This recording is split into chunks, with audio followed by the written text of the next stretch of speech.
Black Star Network is here. Hold no punches. I'm real revolutionary right now. Support this man, Black Media. He makes sure that our stories are told. Thank you for being the voice of Black America, Roland. Stay black. I love y'all. All momentum we have now, we have to keep this going. The video looks phenomenal. See, this difference between Black Star Network and Black-owned media and something like CNN. You can't be Black-owned media and be scared. It's time to be smart. Bring your eyeballs home. You dig?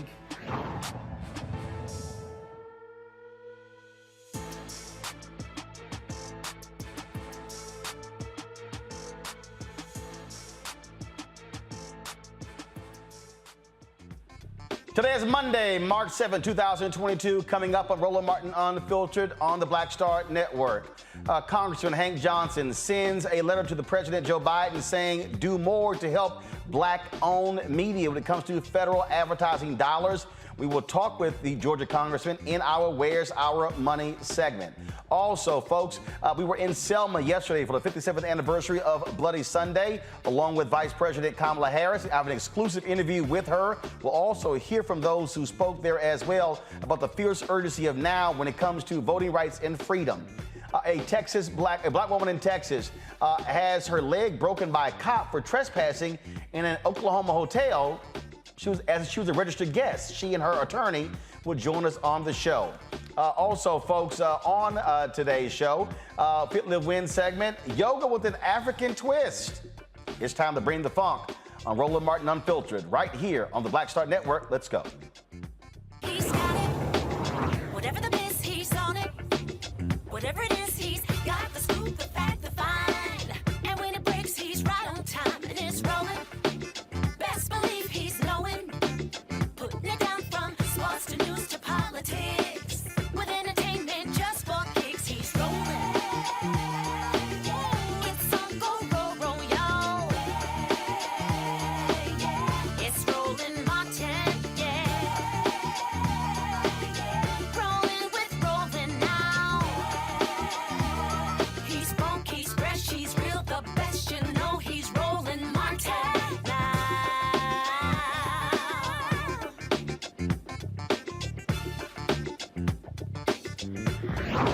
Martin.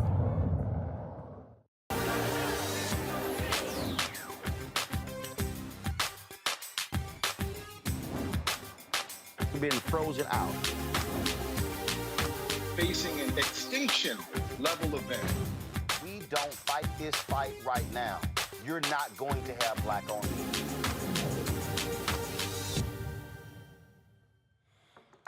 Folks, we have been talking for years about the lack of funding that Black-owned media is receiving from the advertising industry. But it's not just the general market. It's also the federal government. Folks, $322 billion is spent every single year on advertising in the United States. On the general market, run by largely these white advertising companies, Black-owned media gets anywhere from 0.5 to 1%. Now, you would think we would be doing better when it comes to the federal government, when the fact of the matter is that is not the case.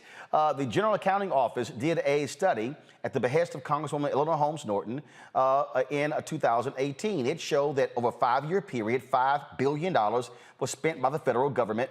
Black-owned media got $51 million out of the $5 billion. Well, last year when we were in Tulsa for the 100th anniversary of the race riots, I was talking about this very issue with members of Congress, Barbara Lee and Hank Johnson, and Representative Johnson said, let's do something about that. And so his staff has been working on this over the last 9 months. They put out this letter, sent it to President Joe Biden, asking them to take advantage of an executive order that President Bill Clinton signed in when he was president called Executive Order 13170. He'll tell us more about this. But one of the things that we saw is that Black-owned media did not get our fair share of dollars when it came to census money or COVID money. Joining us right now is Congressman Johnson from Georgia. Congressman, glad to have you on the show. You know, when we were talking about this in Tulsa, when you went back and got with your staff, I mean, y'all saw the stark difference when it comes to the dollars. And here we stand in 2022. Last year, President Biden talked about race and equity. We met with Susan Rice about this very issue in the first 60 days they were in the White House. And this continues to be an issue that Black-owned media faces. Well, I tell you, Roland, when we were out in Tulsa, Oklahoma, and you were out there covering what was going on as we commemorated the 100-year anniversary of the Tulsa Race Massacre, a story that has been withheld from us and withheld from everyone in this country since it happened. You were out there covering it along with other Black-owned media. And you mentioned to me the fact that, out of all of the spending that the federal government is doing, that Black media and advertising companies are getting 1% of that money. We're talking billions of dollars being spent by our federal government. It was a stark reminder of the fact that systemic racism exists in this country. That was just a classic example of systemic racism in the dealings of the federal government insofar as spending with Black-owned firms is concerned. And so, having been awakened to that reality, as we talked amongst ourselves, Roland, as we had a lot of fun about fraternities and which fraternity was the greatest fraternity, we were still having serious discussions about how we can bring equity into this situation for our people. 100 years after Tulsa, and we're being massacred in terms of spending of federal dollars, that's something that has to come to an end. So Barbara Lee, Eleanor Holmes Norton, and myself came together. And as a result of our efforts, we have sent a letter to the administration. 38 people signed on to that letter. And that letter is demanding that we get some information about the spending on the CARES Act money, spending on the COVID relief funds from the American Rescue Plan, and we want to know. We want the administration, and we want America to see for themselves the disparity in equity that we are experiencing with this federal dollars being spent for advertising in our communities. We don't. People like you, Roland, who are out here covering our issues, and you know how to reach us, you're not getting the money. I'll give you a perfect example. Let's just bring up Tulsa for instance. Here's what people don't realize. There was no one sponsoring us to go to Tulsa to cover that. There was no company, there was no group. It cost me about $25,000. We spent 6 days in Tulsa. So to drive our Sprinter down, our driver, security, the staff, hotels, per diem, all of those things, that's $25,000. Yesterday, I was on Air Force 2 with Vice President Kamala Harris covering Selma, okay? Now, people don't realize when you fly on Air Force 2, we have to pay the equivalent of a first-class ticket. That's like, that's a big expense, Roland. Right. Yesterday, 1,600. I'm gonna give you the number. That's like a charter flight. It was 1,000. I need everybody listening. It was 1,000. I'm gonna be charged $1,632. In addition to the cost of the meals, it wasn't like it was a major meal, but in addition to the meals. And so there are other costs. So it's probably going to cost me around $2,000 to make that trip. When we talk about most Black-owned media, we can't do that every week.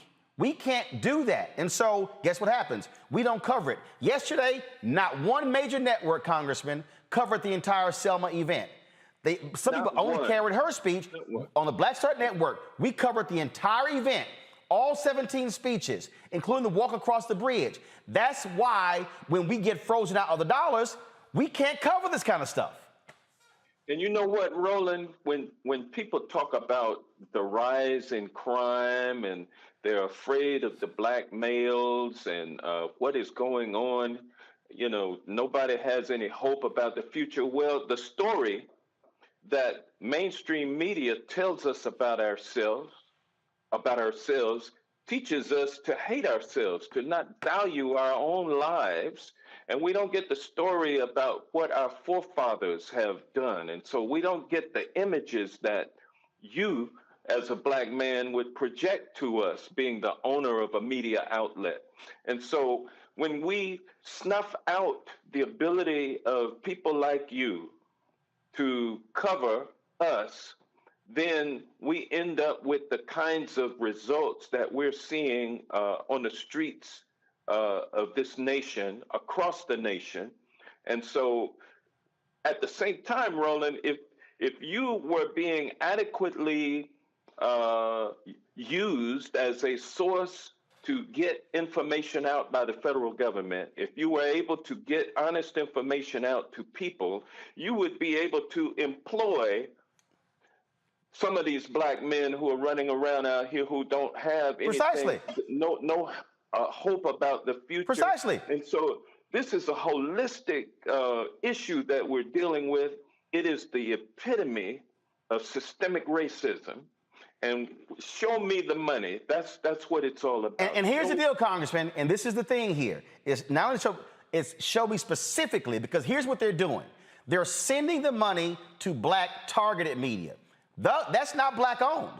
Look, when it comes to the digital side, they send the money to Complex. BuzzFeed owns them. They're sending it to BET.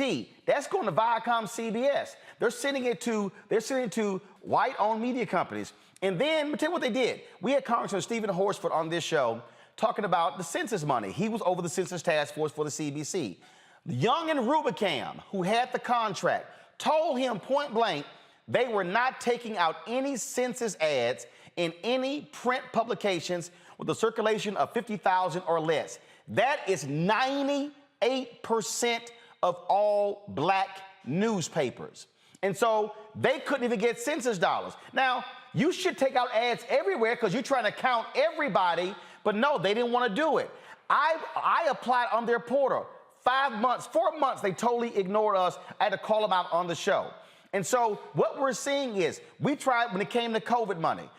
Forrest Marsh, the ad agency that got the big contract, talked to them, sent the proposal, came back, oh, sorry, all the money has been spent. But I'm seeing ads run left and right. Yet we were one of the most impacted groups when it came to COVID. And so this happens. And so, Congressman, they can't even use a lie because they tried it. They can't use a lie, well, Roland, you don't have the numbers. Got the numbers. They can't say you don't have the reach. Got the reach. We meet all of the deals, but they systematically ignore Black-owned media. And yeah, Urban One might get some money, maybe a couple of other Black outlets. They might call Essence. I'm talking about the pool has to be larger. Yes, it does. You have to go after this thing on a micro level. There's no reason at all to exclude the smaller entities that are more nimble and are closer to the people. There's no need to exclude them because of your administrative issues. Go ahead and open up a pot of money for the smaller guys to get in there and compete and win those dollars. Do for your mid-sized companies and do something for your larger companies. But we, as a people, have to have our businesses involved on every level. And the federal government, quite frankly, Roland, owes this to us. When you talk about reparation, folks get scared. Folks don't want to hear about that. But it is something that this nation owes to us as a people.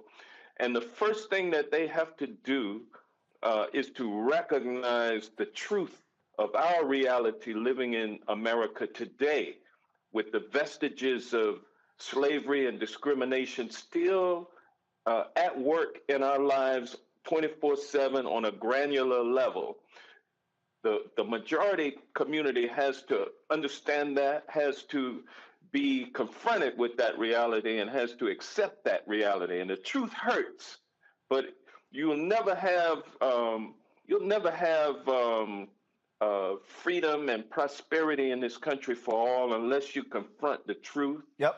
And that is what we're doing. We had a meeting today, a group of us in the CBC Executive Board, under the leadership of our brilliant chairwoman, Joyce Beatty, we sat down and spoke with the president and his advisors about a lot of issues, including this issue of media and advertising companies black media and advertising companies being cut out of the flow of federal revenues. We talked about that.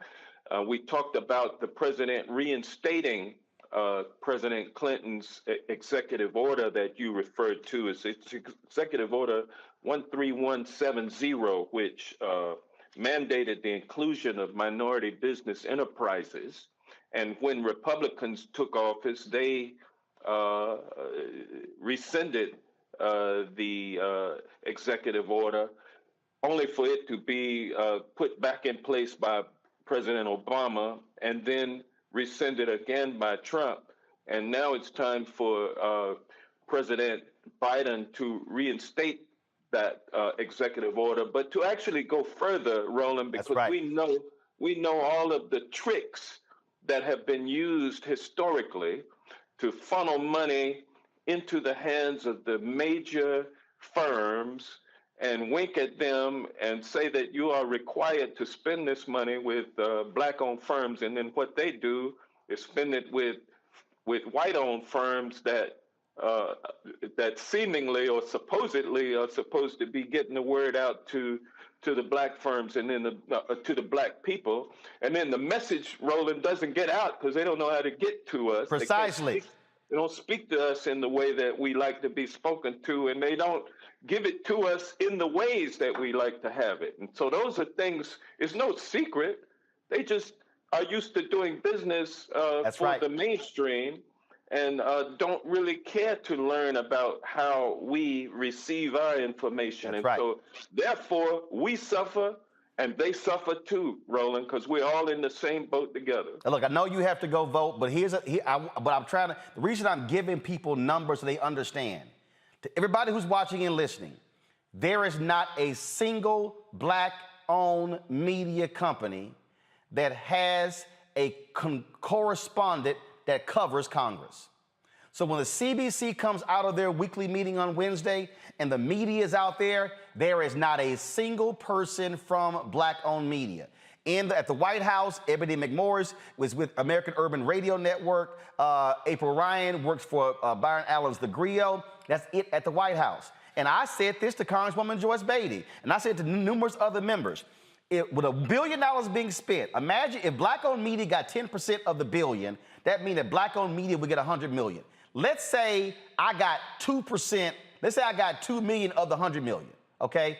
That's 2%. That's 2%. Let's just say 2% of the $100 million. Congressman, in 60 days, I could have 3 people hired, 3 African-Americans hired to cover the CBC. And so when you talk about, people say, man, I don't know what the CBC doing, because white media don't cover the CBC. They don't cover the issues because we simply can't afford to pay somebody $80,000 to $100,000 to solely cover Congress. We simply don't have the money because the advertising agencies and the companies who make excuses will not spend the dollars. And so, as Frederick Douglass said, we ain't got no choice but to call them out. Roland, Final word, go ahead. When the little children are on the set watching you handle your business in a professional way, it gives them an idea that, hey, I can do that one day. I'd like to do that. Not just do it, I can own it. Yeah, that's right. I can own it. If they can see it, they can be it. But if they don't see it, then we end up lost in the desert, in the darkness. That's where our children are today. That's why we're suffering from the crime that is out there. Let's all wake up, Roland, realize and deal honestly with the facts, and then let's move forward with a plan to repair the damage that we have been sustaining for the last 401 years since we've been in this country, 402 years. Well, look, I hope after y'all meeting, the White House moves on this, is aggressive with this, reinstates Executive Order 13170. Congressman Hank Johnson, we appreciate it. We're going to keep covering Roland, this. Yes, sir. Can I tell your audience, we're gonna be on Rep Hank Johnson on my Instagram page. You and I on Saturday, I believe it's 4 o'clock. So y'all tune in for that. We're gonna have some more discussion. Yes, about sir. This and other issues. Yes, sir. I appreciate it. Thank you so very much for your leadership on this. Thank you, sir. All right. Thank you very much. I want to go to my panel, Dr. Julian Malvo, Dean of the College of Ethics Studies at California State University in Los Angeles. Dr. Omokongo Dabinga, Professorial Lecturer, School of International Service at American University. Reverend Jeff Carr, founder of the Infinity Fellowship in Nashville. You heard Congressman Johnson there talk about that letter. Here's what's very interesting about the letter he's talking about, Julian. There are 56 members of the Congressional Black Caucus. 38 signed the letter.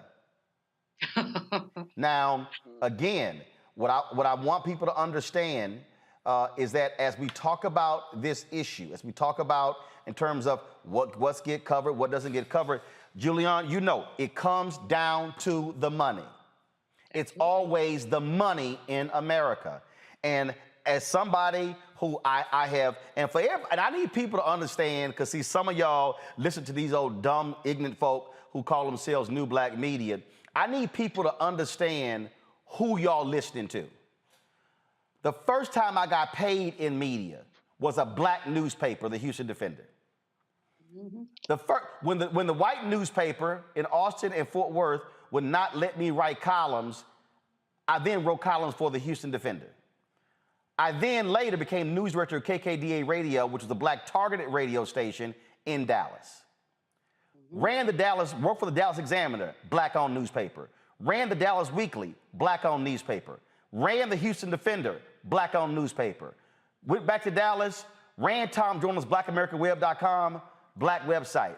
Ran the Chicago Defender as executive editor and general manager, black-owned newspaper. Launched the first black news source audio podcast and video podcast 2005 and 2006. News editor, black-owned Savoy magazine owned by Vanguard Media. Did an election special in 2000 for major broadcasting cable network, black-owned company. TV One, black-owned. Okay? I can go, folks, what I'm trying to lay out, I have been doing this in black-owned media, and every place I have been at, it has been the same problem for 20-plus years. White ad agencies not returning our phone calls, not giving us allocation, giving us excuses, and then the companies say, well, it's up to the agency. The agency goes, well, it's up to the company. It's the game that's constantly being played. And so they set up a system, Julian, where they go, oh, here are the metrics. You don't meet our metrics. Then I'm gonna give y'all, I'm gonna go ahead and name it. Last year, Julian, we tried JP Morgan Chase.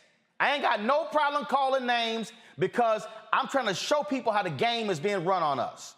They did this big Juneteenth deal.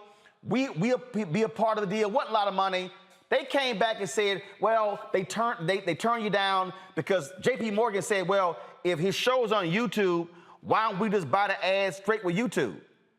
Well, first of all, if you buy straight with YouTube, you ain't supporting black-owned media.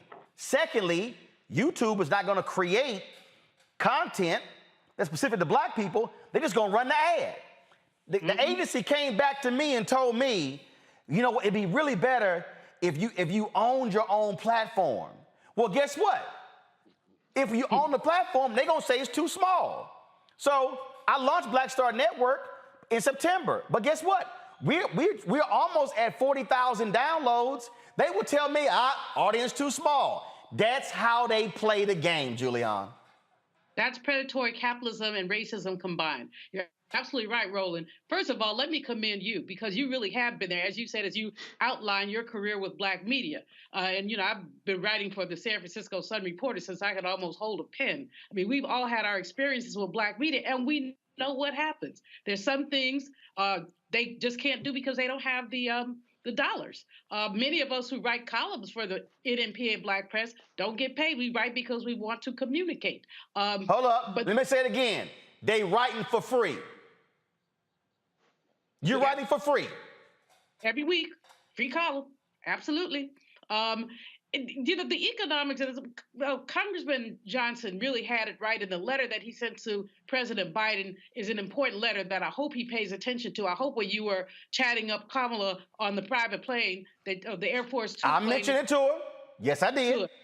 Good, because she needs to hear it, and this is something that she needs to be an advocate for. The issue is that these folks don't want us to be informed. And there are, I remember years ago, the San Francisco Chronicle, actually, at the time, I was doing some writing for them and some for the Sun Reporter, and they would not cover a piece on Black folk and AIDS. This was in the 80s. Y'all know I'm old. So anyway, they would not do a piece. A brother who was writing for the Chronicle, Perry Lang, said to me, "Can you get this in the Sun Report?" I said, "Oh, heck yeah, we could do that. That's easy." And he wrote a really great piece. Of course, they didn't pay him, but he wanted to get the information out there. And the fact is that they don't want us to have certain information, like Tulsa, buried, like Wilmington, North Carolina, 1898, buried, like the lynchings, buried. They do not want us to know. And because they don't want us to know, it takes folks like you, Roland Martin.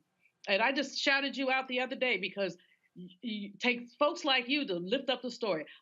This weekend, the majority press has started talking about the majority electronic has started talking about the Black folks, the Africans who are being ill-treated in Ukraine. But you talked about it last week, Monday. At that time, nobody else had talked about it. And you said, and we all said, Biden and those cannot give those people relief unless they are willing to deal with that with fairness. So there is a slice and a piece and a place for Black-owned media. It's so very important. And I think that those of our people who want to be haterators, they need to just go someplace and sit down. And when you mention the 38 signatures and there are 55 members of the Congressional Black Caucus, that is only proof positive that everybody Brown ain't down. Because I do not understand how every member of the CBC did not sign that. I mean, it's just shameful. But then again, it took Brother Conyers how long before the whole CBC wouldn't sign H.R. 40 until, Sheila Jackson-Lee got it and started whipping her colleagues into shape. And now we have 215 co-sponsors. But initially, there were Black folks who wouldn't sign it. Black members of Congress play Mr. Bojangles too often with white people. They dancing, shilly-shallying, as opposed to just coming out and say, "I am for Black people." I don't care if your district is not majority Black. You Black. It comes to, but look, when you see 1%, Omakongo is 1%. And the thing that I need people to understand, and I'm putting this stuff out here because y'all, I think people go, "Oh man, yeah, I hear y'all saying this." No, seriously, Henry, take a wide shot. Folks, understand, that TV right there, $2,500, $3,000. We got 5 of them. The lighting package that you see in this studio is $75,000.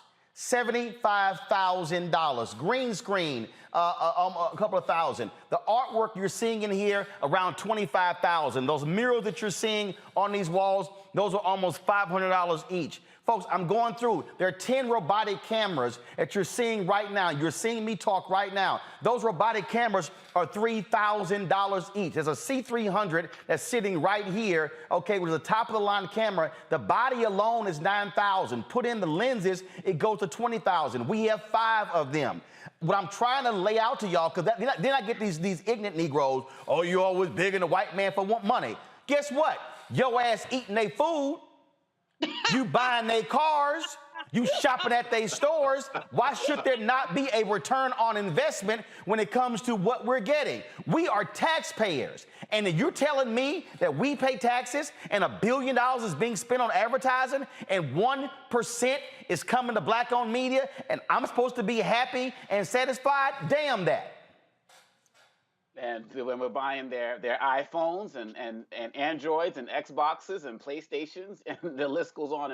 And the beauty about what you're doing, Roland, is you're letting people know that we deserve this. It's not about handouts. It's about we put so much money into building this economy, and at the end of the day, some of that needs to be coming back to us. And nobody has broken down the importance of Black-owned media versus Black-targeted media better than you have. And that story you just laid out about how we don't have any Black-owned media out there covering Congress or the White House, and people come out there like that after these sessions, This is extremely important because people have to understand that right now, when we've been talking about the economics of it, but going back to the politics of it as well, Democrats are losing at messaging right now to the Republicans. And as Joe Madison Hold always on. said, Let's not even talk about how we don't get money from the political advertising, folks. The Democrats are going to spend $1 billion+ this year, and I'm telling you, most of it ain't going to go to black-owned media. Go ahead.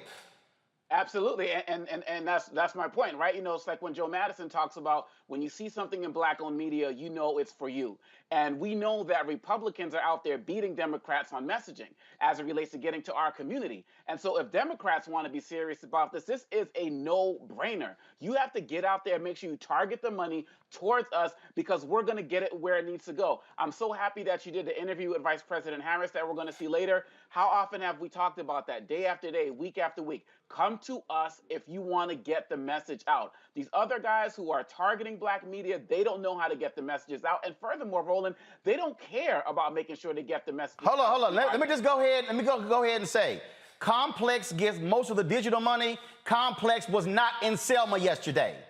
BET gets a lot of that money. BET was not there yesterday. And let me go ahead and say it. Hey, Urban One, as TV One, I worked there. It's all good. Radio One, I ain't see, wasn't nobody on TV One there as well. So look, I'm not even just talking about black targeted, black owned.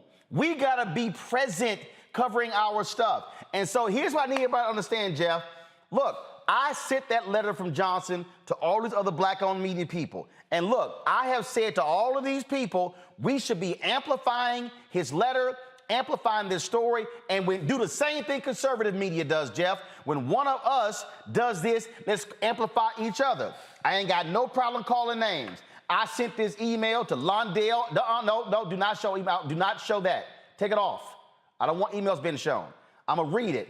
I said to Londale McMillan at The Source. I sent to Paula Madison at the Africa Channel. I sent to Detavio Samuels and Diddy at Revolt. Michelle G at Ebony. Morgan DeBond at Blavity. Alfred Liggins at Urban One. I sent it to Butch Graves at Black Enterprise. I sent it to Byron Allen. I sent it to Carol H. Williams, the Carol H. Williams Agency. I sent it to Kathy Hughes at Urban One. Sent it to Don Jackson. I sent it to Rich Dennis at Essence. I sent it to Kevin Perry with KVSP. I sent it to Munson Steed. I sent it to Ice Cube. I sent it to Sheila Eldridge. I sent it to also my man Todd Brown and also Black Ad Agency Sherman Wright and Terrell Whitley. What I'm trying to get people, Jeff, to understand, all these black celebrities, y'all keep retweeting something Don Lemon say, or something Joanne Reed say, or something you see on Good Morning America. If we use our social media power and amplify each other, then we can do the exact same thing that conservative media does, and that's how their stories go to the top 10 of Facebook. But we got to give a damn enough to focus on the money. The money. Yes, indeed. And Roland, you're doing the work. We're all doing the work here. There's a scripture that said, what does it profit a man to gain the world but lose its soul? Black media is the soul of Black America. If you do a survey of Black media personalities who are prominent, I guarantee you at some point, especially when they were young, they were working at some small Black publication, some small radio station. I started in 1990, 22 years old, with the brilliant late Sam Howard, who owned 1470 WVOL. There would be no Oprah Winfrey without her starting in that same studio and getting an opportunity to be on the radio. I walked the streets of Jefferson Street for 11 years, getting advertisement from small Black business to publish a 10,000 issue a week newspaper called The Third Eye, starting at 23 years old. It was the lifeblood. Advertising is the lifeblood. We get to tell our stories, but tell you what, it's not free. I so appreciate that you gave us a tour and you told people how much this costs. I see this in ministry too. People will say, hey, you need a better microphone. I said, did you put something in the offering plate? Boom. Or are you going to send a microphone? So when it comes down to it, we have to invest in ourselves. And as Dr. Malvo says, Dr. Debinga says, we are coming together now in a whole new way, because now we're shutting up the people who ask us to justify common sense. You got a studio. We got a network. We have the eyes. We have the downloads. This issue is even deeper than what we're talking about when we say support Black media and advertisers. This is our money.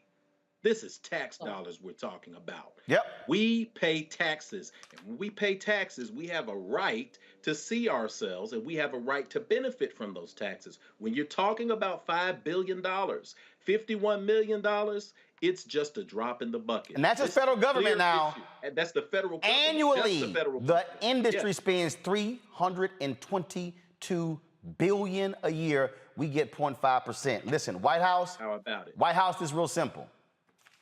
I'm gonna give y'all a week. And what's gonna happen is, I love it. the phone number's gonna go out. Hey, Roland, can I interrupt and give you a saying to share with them? Go ahead. You're saying, I'm gonna give you a theme to you. Real quick. No taxation without representation. Yo, that's it. And I'm telling you, all folks holler, black agenda. Reinstate that executive order 13170 and audit every single federal agency to add contracts to see who the money went to. That needs to happen. So look, White House, I'm looking for a response. I've been talking to y'all now 15 months. Don't say you just heard. Am I clear? Going to a break. We come back. We're going to talk with an Oklahoma woman, a Texas woman, with her leg broken in Oklahoma at a hotel where she was a paid guest. You're watching Roland Martin Unfiltered on the Black Star Network. Back in a moment.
Don't you think it's time to get wealthy? I'm Deborah Owens, America's Wealth Coach, and my new show on the Black Star Network focuses on the things your financial advisor or bank isn't telling you. So watch Get Wealthy on the Black Star Network.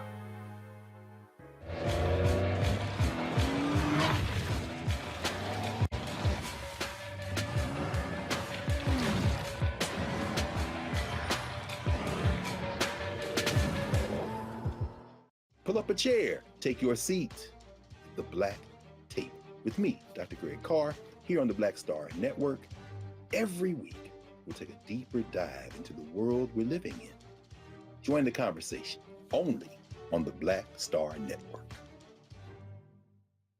Hi, I'm LD Barge. Hey, yo, Peace World, what's going on? It's the Love King of R&B, Raheem Devon, and you're watching Roland Martin Unfiltered. A Texas woman is now suing a city in Oklahoma after being violently slammed by police officers, breaking her leg. Candace Jefferson was visiting her sick grandmother in Oklahoma when she was accused of trespassing in a hotel where she was a registered guest. She spent a night in jail and suffered from a host of physical and mental problems from the encounter with the Dale City Police Department. Candace Jefferson and her civil rights attorney and founder of Justice for Greenwood Project, Damario Solomon-Simmons, they join us right now. I'm glad to have both of you here. Candace, first of all, when did this take place? I'm sorry, I didn't hear you. What'd you say? When did this take place? It was May 18th, but in the middle of the night, so it ended up being May 19th, which was actually around 3 to 4 days before George Floyd was killed. So walk us through what happened. Were you just walking down the hall? Were you in the room? Were you in the lobby? What happened? Originally, we were in the room. with our kids, and we were all in my godbrother's room, and we were told that we were being too loud. So me, my godbrother, and my nephew and my cousins, we went outside to talk. So we went to accommodate the hotel clerk by going outside in the front. And then the next thing you know, the police pulled up. So the police pull up, and then what happens?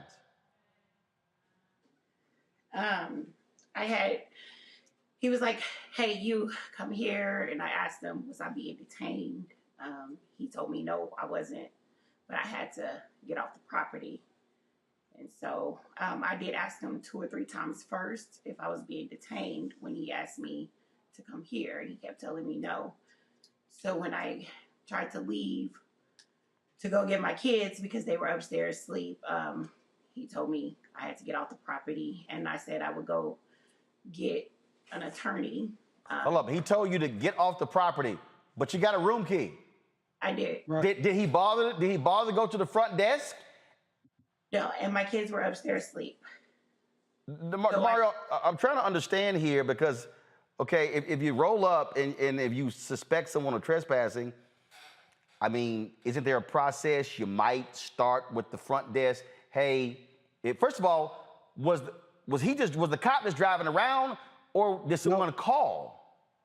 That's the thing, Roland, and that's why we were actually suing both the hotel and the Dale City Police Department, because the hotel actually called the police and said that she was trespassing. She no longer had a right to be there, which was totally false. Wait. The hotel said she was trespassing? Yes, the hotel says she needed to leave the premises because she had allegedly violated some unwritten rules about that they couldn't be talking. And they said that they were being too loud. And so the hotel said that she was no longer allowed to be there, actually called the police. The police show up, they go to Candace, and as Candace stated, and this is all in the police reports. This is not something we're making up. This is actual factual, where the officer even states himself that when Candace said, am I detained? Which is what we teach our people to do. And he said, no. So she said, okay, I'm gonna go to my lawyer's room, who is her sister. And she started going to the lawyer's room, and you can see he puts his hand on down towards his waist. She's very afraid. And then he treats her like a violent, armed felony criminal who's burglarized and is gonna cause some problems to people. And let's see, you see on this video, Roland, that this officer is an African-American. He's Black. So as the sister said earlier, just because you're brown don't mean you down. And in fact, the clerk was African-American also. Calling the police on Black people for these unnecessary police contacts, these people like Candace, a mother of 6, a student, a worker, a loving family member with a broken knee, a broken leg. She's still in pain. She's still having PTSD syndrome. She's still going to actual therapy. This was totally, completely unnecessary. I mean, this is it. So what was the response from the police department? What has been the response from the hotel? Well, the hotel said that they didn't do anything wrong, and the police department feels the same exact way. And that's why I tell your listeners right now, if they want to call the Dale City, Oklahoma city manager, the number is 405-677-5741. That's 405-677-5741. Tell them to do the right thing as it relates to Candace and her children, and also to discipline this officer. His name is Ronald Neal. Again, that officer's name is Ronald Neal. To our knowledge, he hasn't faced any sort of discipline for slamming Candace down to the floor in such a violent manner. And we see this all over the country, but particularly for Black women who are being violated by police officers without any accountability. But I'm so proud that we get an opportunity to represent and fight for Candace and her beautiful children. We hope and fight for them to get accountability and justice against Dale City and Spring Hill hotels. Unbelievable. Candace, we sorry that you had to endure that. We thank you for joining us, sharing your story with us. And Damario, certainly keep us abreast of how this case moves forward. Absolutely. Appreciate you, Ron. Appreciate everything you do. Appreciate you. All right. Thanks a bunch. All right, folks, some breaking news. The Supreme Court will not stand in the way of lower court rulings where the Republicans are angry when it comes to gerrymandering. This is out of North Carolina and Pennsylvania. This is what Politico writes. The twin orders handed down Monday afternoon are short-term losses for the GOP, but they left open the possibility that at least some of the Republican-appointed justices would embrace a once fringe legal theory that could drastically reshape the rules under which federal elections are run in some states. What we saw take place here on Macongo was that the Republicans wanted to severely gerrymander these districts to take advantage of their political power, but they lost in the state courts. In fact, they've been losing in a number of courts. There are a consortium of groups that have been fighting this battle.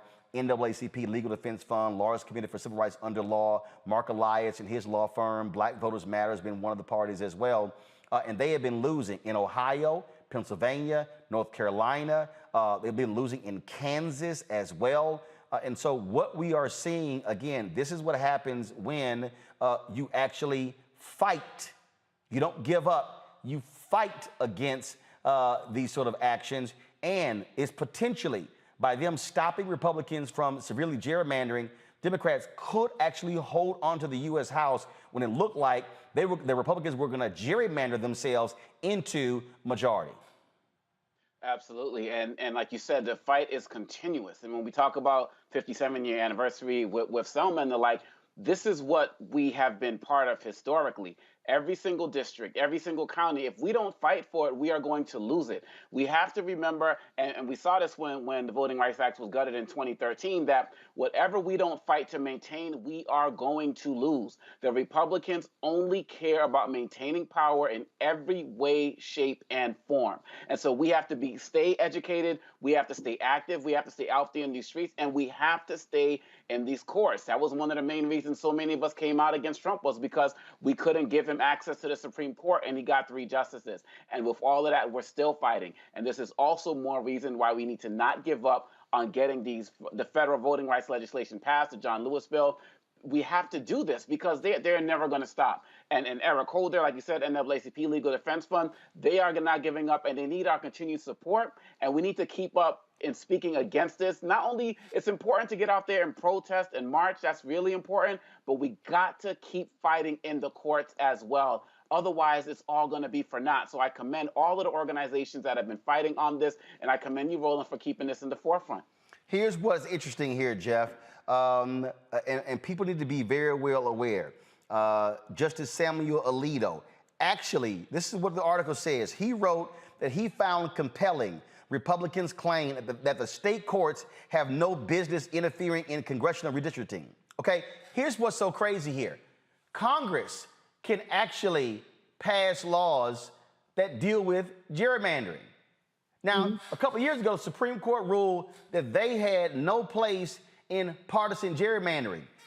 Alito says, oh, the state courts have no role. So these conservatives, everybody listen to me, these conservatives are arguing that only the state legislature can impact how districts are drawn. What they're saying is no court can determine if we're violating the law. Well, here's the other deal. What 2 justices agree with Alito? Neil Gorsuch and, of course, Clarence Thomas. Surprise, surprise. Of course, Clarence Thomas.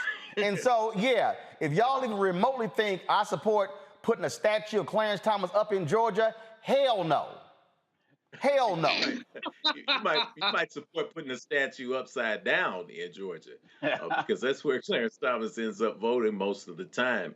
We're seeing this across the nation. Here in Tennessee, I'm in the capital city of Nashville, Tennessee, one of the most populous cities across the entire state. It is the most populous city now when you look at the metropolitan statistical area. And recently, House Republicans who have a supermajority in Tennessee voted to carve up Congressman Jim Cooper's district, the 5th congressional district, which was solidly Democratic. Nashville went to Joe Biden by 64.5%, I believe, in the last election, carved up one city into 3 separate districts. So basically created this map that looks absolutely insane to decentralize Democratic power. Thanks and shout out to the ACLU, to everyone who is bringing this to court now, because now this is working through the courts in the state of Tennessee. Now, hold up. Let everybody know. There are what? Only 2 Democrats in the whole state. Yes, indeed. There are only 2 Democrats in Congress from Tennessee. One from Nashville, one from Memphis. Yes. I think the Republicans have, how many, is it 10 members of Congress? They have 9. I think it's 10, but they'll add 2 more. Y'all, they got an 8-2 advantage. Yes. They like, damn that, we want 9-1. And they can figure out how to carve up Memphis. Hell, they'll make it 10-0. Oh, and that's what's happening. But that's why it's important that we fight. It's why we get this conversation out here. It's why the Supreme Court opportunity gives us an opportunity to now focus on making sure that we don't reinforce white minority rule. And that's what they're going for, and that's what's happening here. And I'm a Congo to all people out there. Again, I hear all these old loudmouth Negroes, you all should talk about support the Democratic Party. Oh, y'all, let me explain something to you. Again, let me lay it out again. Right now is 50-50 in the U.S. Senate. Right now is 50-50. You've got elections coming up. Republicans are targeting Arizona, Nevada, Georgia. If Democrats hold on to those seats, why is it important? Republicans not to win in Florida, North Carolina, Wisconsin, Pennsylvania, Ohio. That's 5 seats. Let's say Republicans keep Florida and Ohio. Democrats win Wisconsin, Pennsylvania, and then North Carolina. That means the U.S. Senate will be 53-47. That means that Senators Kristen Sinema and Joe Manchin don't hold the whole Senate hostage. Now, all y'all sitting here watching, again, who don't know shit about politics because you ignored civics when your ass was in school growing up. If the Republicans control the Senate, they could block any, listen to me clearly, let me talk as slow as possible for some of y'all who don't know a damn thing about what I'm talking about. If the Republicans control the United States Senate, that means that anybody who Joe Biden wants to appoint to a position in government must be confirmed by Republicans. Right now, the Republicans are holding up more than 100 of his appointees. That means they control federal judges. That means the very people who are ruling on civil rights cases, who are ruling on voting cases, who rule on federal police consent decrees, they will control who gets on. So y'all can sit here and tell me I shouldn't be saying let the Democrat. No, what I'm saying is we should be putting pressure on those Democrats running to say, do you support our agenda? Do you support our issues? Where do you stand? Because we know exactly where the Republican candidates stand. And when a William Barr can go on his book tour and talk about how Donald Trump is the reason for January 6th and talk about the incompetence of Donald Trump and then get asked, would you vote for Donald Trump if he is a nominee in 2024? And Bill Barr said yes. That's all you need to know about today's Republican Party. There ain't a Republican in America who's a MAGA supporter or a Trump supporter who deserves to be in office. Period, bottom line. Period, bottom line. And this is where sophistication comes in as it relates to the political process. So much of what we're seeing right now with this redistricting and gerrymandering, if we were able to get the voting rights legislation passed, these things will start to go into effect this year to help us get some of the protections we need going into the midterm elections right now. We need to make Manchin and Sinema completely obsolete right now, because if we don't do that, like you said, the Republicans getting with the Senate over 100 people who have their confirmation held up, we are going to continue to go backwards. My oldest child is 15 years old. She has lost more rights since she was born in the last 15 years because of the shenanigans that Republicans are playing to try to oppress us at every single turn. She's going to be voting in 3 years. But what rights is she going to have if we don't fight to keep them? And so, like you said, if we can get it to 53 seats, there is so much on this agenda that we can get past. But we also, like you said, have to make sure we're keeping pressure on the Democrats, because some of them, kind of agreed with Manchin on some of these things about the filibuster and so on and so forth,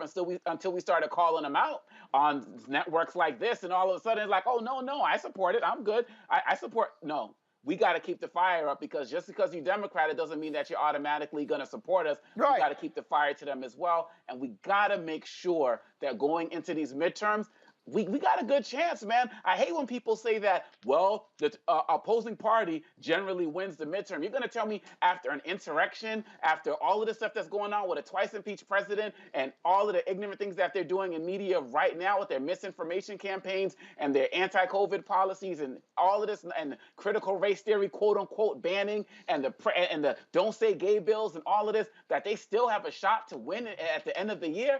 That should be nonsense, and it'll be nonsense if we make that the case. You know, Julian, is interesting. I got some dude named Christopher Perkins on my YouTube channel page. He goes, symbolic bullshit, Roland. It means nothing. No reparations, no vote. Okay, Christopher. What? No, literally, that's literally. Those crazy, Roland, those are those crazy ADOS people. They are really, truly unhinged, and they all need to be sent to mental institutions. Because and they're evil, they're vicious, they're probably going to come after me again. They already threatened me a couple of times, and I'm still here. So bring it, y'all. And let's be real clear. It ain't like you a newbie on the reparations thing. No. True that. I've been there forever. Mm-hmm. I've been there since undergrad. And that y'all know that was like a few centuries ago. Just kidding. Somebody would take me literally. But the point is that these idiots, you can't say reparations or nothing. We have made tremendous progress with reparations. H.R. 40, as I mentioned earlier, now has 215 co-sponsors. NARC, the National African American Reparations Commission, led by Dr. Ron Daniels, has been doing yeoman's work. In fact, we're doing a town hall in New Orleans on Saturday. Sheila Jackson Lee has been a tremendous champion. The fact is that we got white folks now who are co-sponsoring reparations legislation. So we've moved it. But here's the other fact. We know that if it comes out of Congress, which it may, it's not going to go through the Senate, because you really laid out 50-50. You know Joe Manchin ain't going to vote for reparations. He won't even vote for voting rights. And so these people who say we won't vote unless we get reparations, then you want to be a slave. Then you really want to be a slave, because we know that Democrats are woefully imperfect, but they are exponentially better than the orange orangutan in his party. We have not gotten what we should have gotten from the Biden administration to date, but a show maybe a month ago, you laid out what HBCUs will get and stand to get through President Biden. But also, Julian, a whole bunch of us who's sitting here running our mouths, we ain't done shit. We ain't called nobody, we ain't text nobody, we ain't emailed nobody, we ain't showed up at no damn town halls. And there's a whole bunch of people like, we ain't got nothing. What you gonna do, nothing? But that's all, they are nothing. They are nothing, because the fact is, we know what politics is about. These people who don't, like you said, they didn't miss civics, they flunked civics. They totally flunked it. And you have black people walking around with their chest poked out about, I don't vote. Well, then again, you ignorant and you want to be a slave. That voting is our fundamental right. And without voting rights, there are no other rights. If more of us had voted and we had 53 in the Senate, Cory Booker introduced reparations legislation in the Senate, but we know it's going nowhere. Kamala, Vice President Harris, was one of the co-sponsors of the Senate legislation, but we know it's going nowhere because the Senate is ignorant. The Republicans in the Senate, their goal is to block anything Biden does. The tragedy here, Roland, is that when Mitch McConnell was leading the Senate and President Obama was in, he said his goal was to make Obama a one-term president. And every time Obama introduced legislation, he stopped it. Biden should have learned from that. He should have hit the ground running. There's so many more things that he could have done, but he is not a president at heart. He is a senator at heart. So he run around talking about my good friend. Your good friend does not want me to have voting rights. I ain't studying your good friend. And he wants to be Kumbaya Joe. Well, Kumbaya ain't gonna get it when we are in the war. As black people, we're in a war for our lives. Look, I'm just going, and look, if y'all in Wisconsin, I'm telling y'all right now, Senator Ron Johnson got to go. Go to my computer. This is what that fool said today. GOP should be ready to repeal Obamacare if they take control of 2024. All y'all black people, guess what? the number of black people who finally got a health care because of the Affordable Care Act, tremendous increase. But some of y'all say that don't matter. Okay, again, go ahead, mess around, let these dumbasses get control of the U.S. Senate, and then let them get control of the U.S. House. And then come holler at me in 2023 and 2024 when nothing gets passed and they start having national anti-critical race theory bills, start banning books and all of the other crazy stuff they doing. But yeah, but y'all go ahead and keep playing around and see what happens. All right, y'all, got to go to a quick break. When we come back, another Supreme Court decision. Well, actually, they didn't even hear the case. Bill Cosby is going to stay at home, a free man. I'll tell you why next on Roland Martin Unfiltered on the Black Star Network. Don't forget, download our app. Every platform, y'all. We're trying to get to 50,000 downloads. I told y'all that's critically important. Then to get to 75 and 100,000, these things matter. When we go to those advertisers, Apple phone, Android phone, Apple TV, Android TV, Roku, Amazon Fire, Xbox One, Samsung Smart TV, and of course, your dollars make it possible for us to cover and do what we do. So please support us. P.O. Box 57196, Washington, D.C. 20037. That's for checks and money orders. For all of y'all who don't want to use any of the other vehicles, Cash App is $RM Unfiltered. PayPal is R Martin Unfiltered. Venmo is RM Unfiltered. Zelle is Roland at RolandSMartin.com. Roland at RolandMartinUnfiltered.com. Back in a moment.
Hi, I'm Dr. Jackie Hood Martin, and I have a question for you. Ever feel as if your life is teetering and the weight and pressure of the world is consistently on your shoulders? Well, let me tell you, living a balanced life isn't easy. Join me each Tuesday on Black Star Network for A Balanced Life with Dr. Jackie.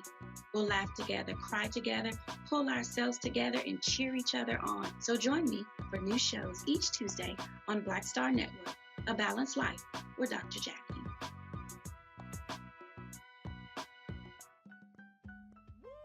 We're all impacted by the culture, whether we know it or not. From politics to music and entertainment, it's a huge part of our lives, and we're going to talk about it every day right here on The Culture with me, Faraji Muhammad, only on the Black Star Network. Hello, everyone. I'm Godfrey, and you're watching Roland Martin Unfiltered, and while he's doing Unfiltered, I'm practicing the wobble.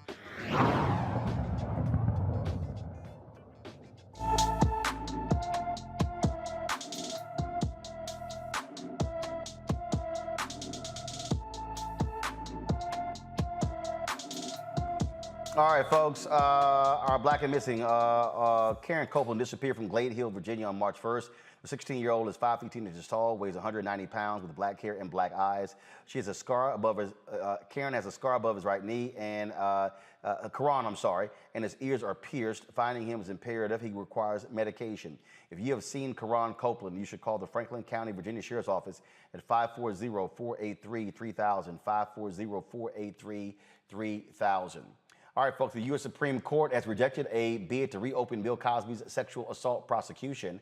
Today, the court left in place an opinion by the Pennsylvania State Supreme Court that overturned Cosby's sexual assault conviction.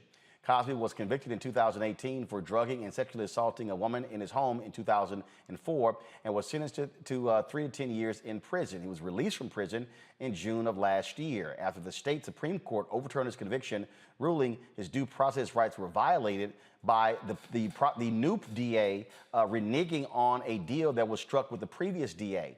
That particular deal required Cosby to give a deposition in the Andrea Constant case. So again, the Supreme Court doesn't even hear the case, and Bill Cosby will remain a free man. In Fort Lauderdale, Florida, folks, the police chief has been fired for allegedly practicing what they call reverse discrimination. Larry Scioto had been in office for less than a year, but was widely criticized for his approach to hiring and promotion by white people. Fort Lauderdale city officials believe the chief was unfairly focused exclusively on minority candidates. In one example, the chief bypassed a white officer with 20 years of experience to narrow the search between two men of color. Scioto allegedly explained that he decided by asking, quote, which one is blacker? That's what they claim. The former police chief calls the report vague on the facts and claims it was based mainly on hearsay. What's also interesting here, Jeff, is that he made a comment. He was looking at the hierarchy of the police department on the wall. He said that wall is too white. He said the city should be, the police leadership should be reflective of the city that we live in. Looks like a whole bunch of white officers were upset because he dared to actually give black and other minority officers a shot. Yeah, that's what it is. When we talk about systemic change, we often think about putting people of color in positions where they're making decisions. And we've not always seen that that's an effective way to do it, especially if people are concerned with keeping the status quo. What this police chief said was actually quite impressive. He said, quote, if I die on the Hill for promoting diversity, as I was charged by the city manager to do from the day I was hired, then I will sleep well at night. We've got to have more police chiefs like this. We've got to have more people in office who are willing to open the door and to blaze trails so that we can truly see some diversity. It seems like he put his money where his mouth is and he put his decision making in place, and we see what the system did to protect itself and close him back into that blue wall. I keep trying to tell people, Julian, we're living in this age of white fear. You got white folks who do not like the fact that they now have to compete, and so it's like, how dare you? I've been here 20 years. That don't mean your ass good. Especially for a police officer. You've been there 20 years doing what? What's your record? I mean, how many people have you beat? Because we know that's what they do. How many people have you illegally or improperly arrested? You know, you're absolutely right. That is beyond white fear. They are petrified because by 2040, our nation will be majority minority. Now, they shouldn't be that petrified because, as I said earlier, everybody brown ain't down. We can't count on not only our Latino allies all the time, but we also can't count on each other. 16% of black men, or was it 18? I don't know, some ridiculous number, voted for the orange orangutan. So, you know, when you look at that, they should not be but so petrified. But the fact is that they don't like the fact that we are here, that we've been here, that we're going to be here. The whole fight in the schools, and you know, as dean of the College of Ethnic Studies, I have to deal with this very, very often. Of this fight in the schools. They don't want to hear our stories, but the curriculum must reflect our stories. California used to be Native American Indian land. It used to be, part of it used to be Mexico. Come on, y'all. You can't deny that, but they would love to be able to deny it because if they tell the truth, then it refutes the fact that they're superior. When they tell the truth that we reduced the wealth gap, Roland, more between 1880 and 1910 than we have done between 1910 and now. In other words, formerly enslaved people were more successful because until they passed those Jim Crow laws, we were doing it. They don't want to hear that, and they're going to have to hear it. And kudos to this police chief for standing his ground about diversity, and we need more like him. Makongo, the chief said, you know what, fine. The city said, no severance. He said, cool, y'all gonna get sued by me. That's real talk. I mean, it might be out of scene from Do the Right Thing. I mean, he said, need more brothers on the wall, right? And quite honestly, everywhere we go across the country in every industry, all of the efforts to fight diversity or fight the improvement of diversity are being challenged. I'm seeing it in the school systems where I work. I'm seeing it in the government groups where I work. You're talking about all white people on the wall. And what are you talking about as it relates to community relations about the police? And he was not only just looking for black candidates, which is what everybody likes to just throw out there because race always takes primacy in terms of people getting upset first. He wanted to diversify it in terms of sexual orientation as well, with more members of the LGBTQ plus community as well. And so if you're really interested in building strong rapport with the community, you want to make sure that you have people that look like the community, or at least even if your community is all white, you still want to have diversity of representation in there because they can also serve as people who are going to be educators within the community. And this is DeSantis' country, Roland, and so we are going to see more of this. I mean, when you look at everything that's going on in Florida, as we talked a little bit about the school and the Don't Say Gay bills and the critical race theory, protecting the police department is right in line with everything else DeSantis is doing. And we have to support this officer in terms of what he was attempting to do and support other officers who are attempting to make their departments look more like the communities that they serve. And this is not a fight that is going to be won easily because we know that the police unions are probably on the side of those who fired him, right? And so we have to keep raising attention about this, keep raising awareness. And I hope he gets paid seriously with that lawsuit. Absolutely, folks. Look, going to a break. We come back. Selma. Yesterday was the 57th anniversary of Bloody Sunday. Vice President Kamala Harris was there speaking. We were there as well, covering it on the ground. And we'll show you what was said, and we'll talk about the continuing battle for voting rights in the United States. You're watching Roland Martin Unfiltered right here on the Black Star Network.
Pull up a chair, take your seat.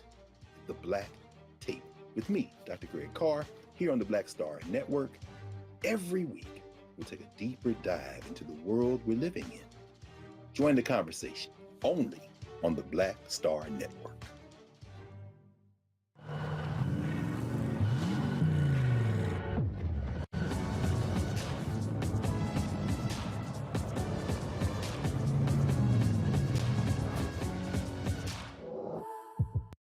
Hi, everybody. This is Jonathan Nelson. Hi, this is Cheryl Lee Ralph, and you are watching Roland Martin, Unfiltered.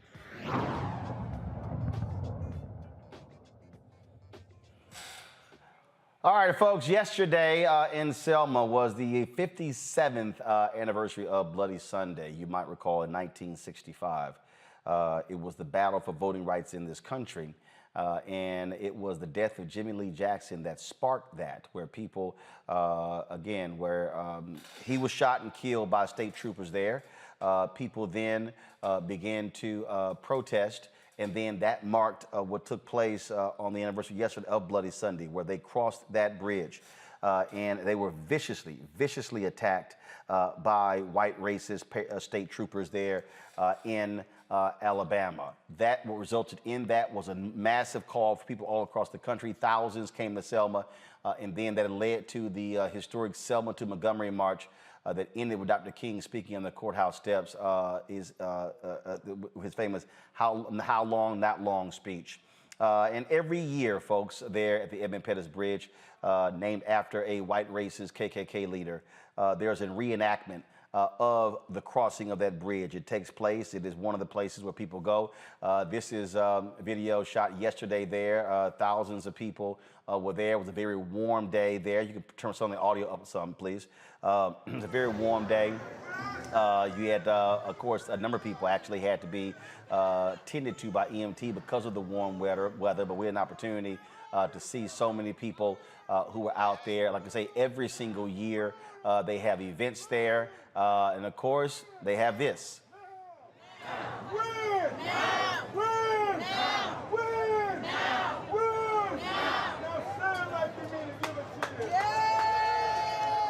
So what, of course, and what we did, again, like I said, we're talking to a lot of different people there. A number of dignitaries were there as well. You had Reverend Jesse Jackson Sr., Reverend Al Sharpton, Derek Johnson, CEO of the NAACP, Selma Mayor James Perkins, of course, folks from Black Voters Matter, Cliff Albright, Latasha Brown. You had the family of Ahmaud Arbery was there, his mother and father. They were there as well. Attorney Ben Crump, members of the Congressional Black Caucus were there. A number of people from all over, and we are so appreciative. We saw many of our supporters of Roland Martin Unfiltered who were there as well. A lot of people who were stopping me, telling me that they are contributors to our Bring the Funk fan club, like this woman right here.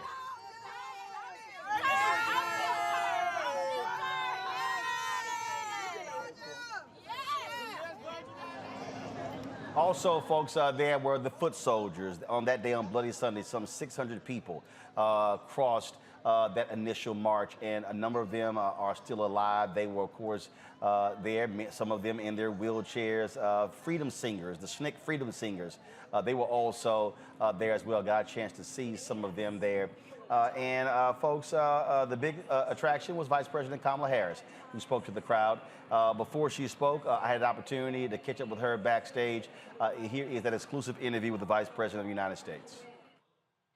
All right, then. So how you doing? I am well. Got out of the bubble? She got out in Selma, back in Selma. Right. And here again, this year's a little different, of course, because the great gentleman is not here with us. But thankfully, we're able to all be together now with masks and actually be present, walk on that bridge to rededicate ourselves to our fight. On that particular point, there are so many people. I were live, they got the comment. A lot of people are frustrated. They're like, this didn't pass. George Floyd just didn't pass. The people didn't pass. What do you say to that person who says, look, I did what I was supposed to do in 2020. I'm not going to sit here and go in 2022. What do you say to that person who is not really focused on voting come midterms? Well, I think that it's a fair question to always ask, which is why should I vote? So I get that. Well, when everybody voted in 2020, they said deal with the issue of child poverty in America. So we extended the child tax credit, which is going to lift almost half of Black children out of poverty. They said take care of the problems that we're having when we've lost our job through no fault of our own in the pandemic. We got those $1,400 checks out. For our Black and minority and women-owned small businesses, they needed relief. That relief came. When we look at it about HBCUs, you and I have a particular interest in personal experience with that. I'm a proud graduate of an HBCU. We are putting billions of dollars into HBCUs in a way that is historic in terms of an investment in our future leaders and in our historical institutions. You look at it in terms of what we have done to appoint more Black women to the federal bench than ever before in the first year. And we're about to, because of the president making that promise, which he is fulfilling, we're about to put the first Black woman on the United States Supreme Court. The first in 233 years of its existence. So things have happened. Now, has everything we want happened in this first year? No. And we got to keep fighting. But one of the ways that we fight is to vote. One of the ways that we express what we want is to vote, because voting is about who's your congressperson, who's your senator, who's your mayor, who's your governor. And, I got to stress, you never want to let anybody take your power from you. And one of the ways that we have power is to vote. Are you also looking to get far more active? I know people are hearing from you directly, because that's also a a part of this issue here. We look at communicating those things on a consistent basis with audiences, whether it's on black radio, whether it's in newspapers, whether it's in digital operations, talking to millennials as well. No, absolutely, and I'll tell you one of the frustrations that I experienced last year in particular, the first year being in this office, was the COVID restrictions really did impair our ability to be out, to go into community, to be with folks, to sit down and talk to folks one-on-one. Now, thankfully, we're at a point where just in the last week, we now have gotten rid of so many of these restrictions. I can see your full face, Lower Martin. I mean, I think that's a good thing, right? Like we were at the Howard Hampton game. I said, "Hey, Madam Vice President," you were like, right. You were like, wait, right. Exactly. I remember you were there, and well, that's Roland. Somebody said, and I was like, okay. That's why I went ahead and shirt, just so that way people know. Just in case, right? As long as I can read, I know. There you go. There you go. Let's do one more. So you make it easy on you. So I want to talk black men.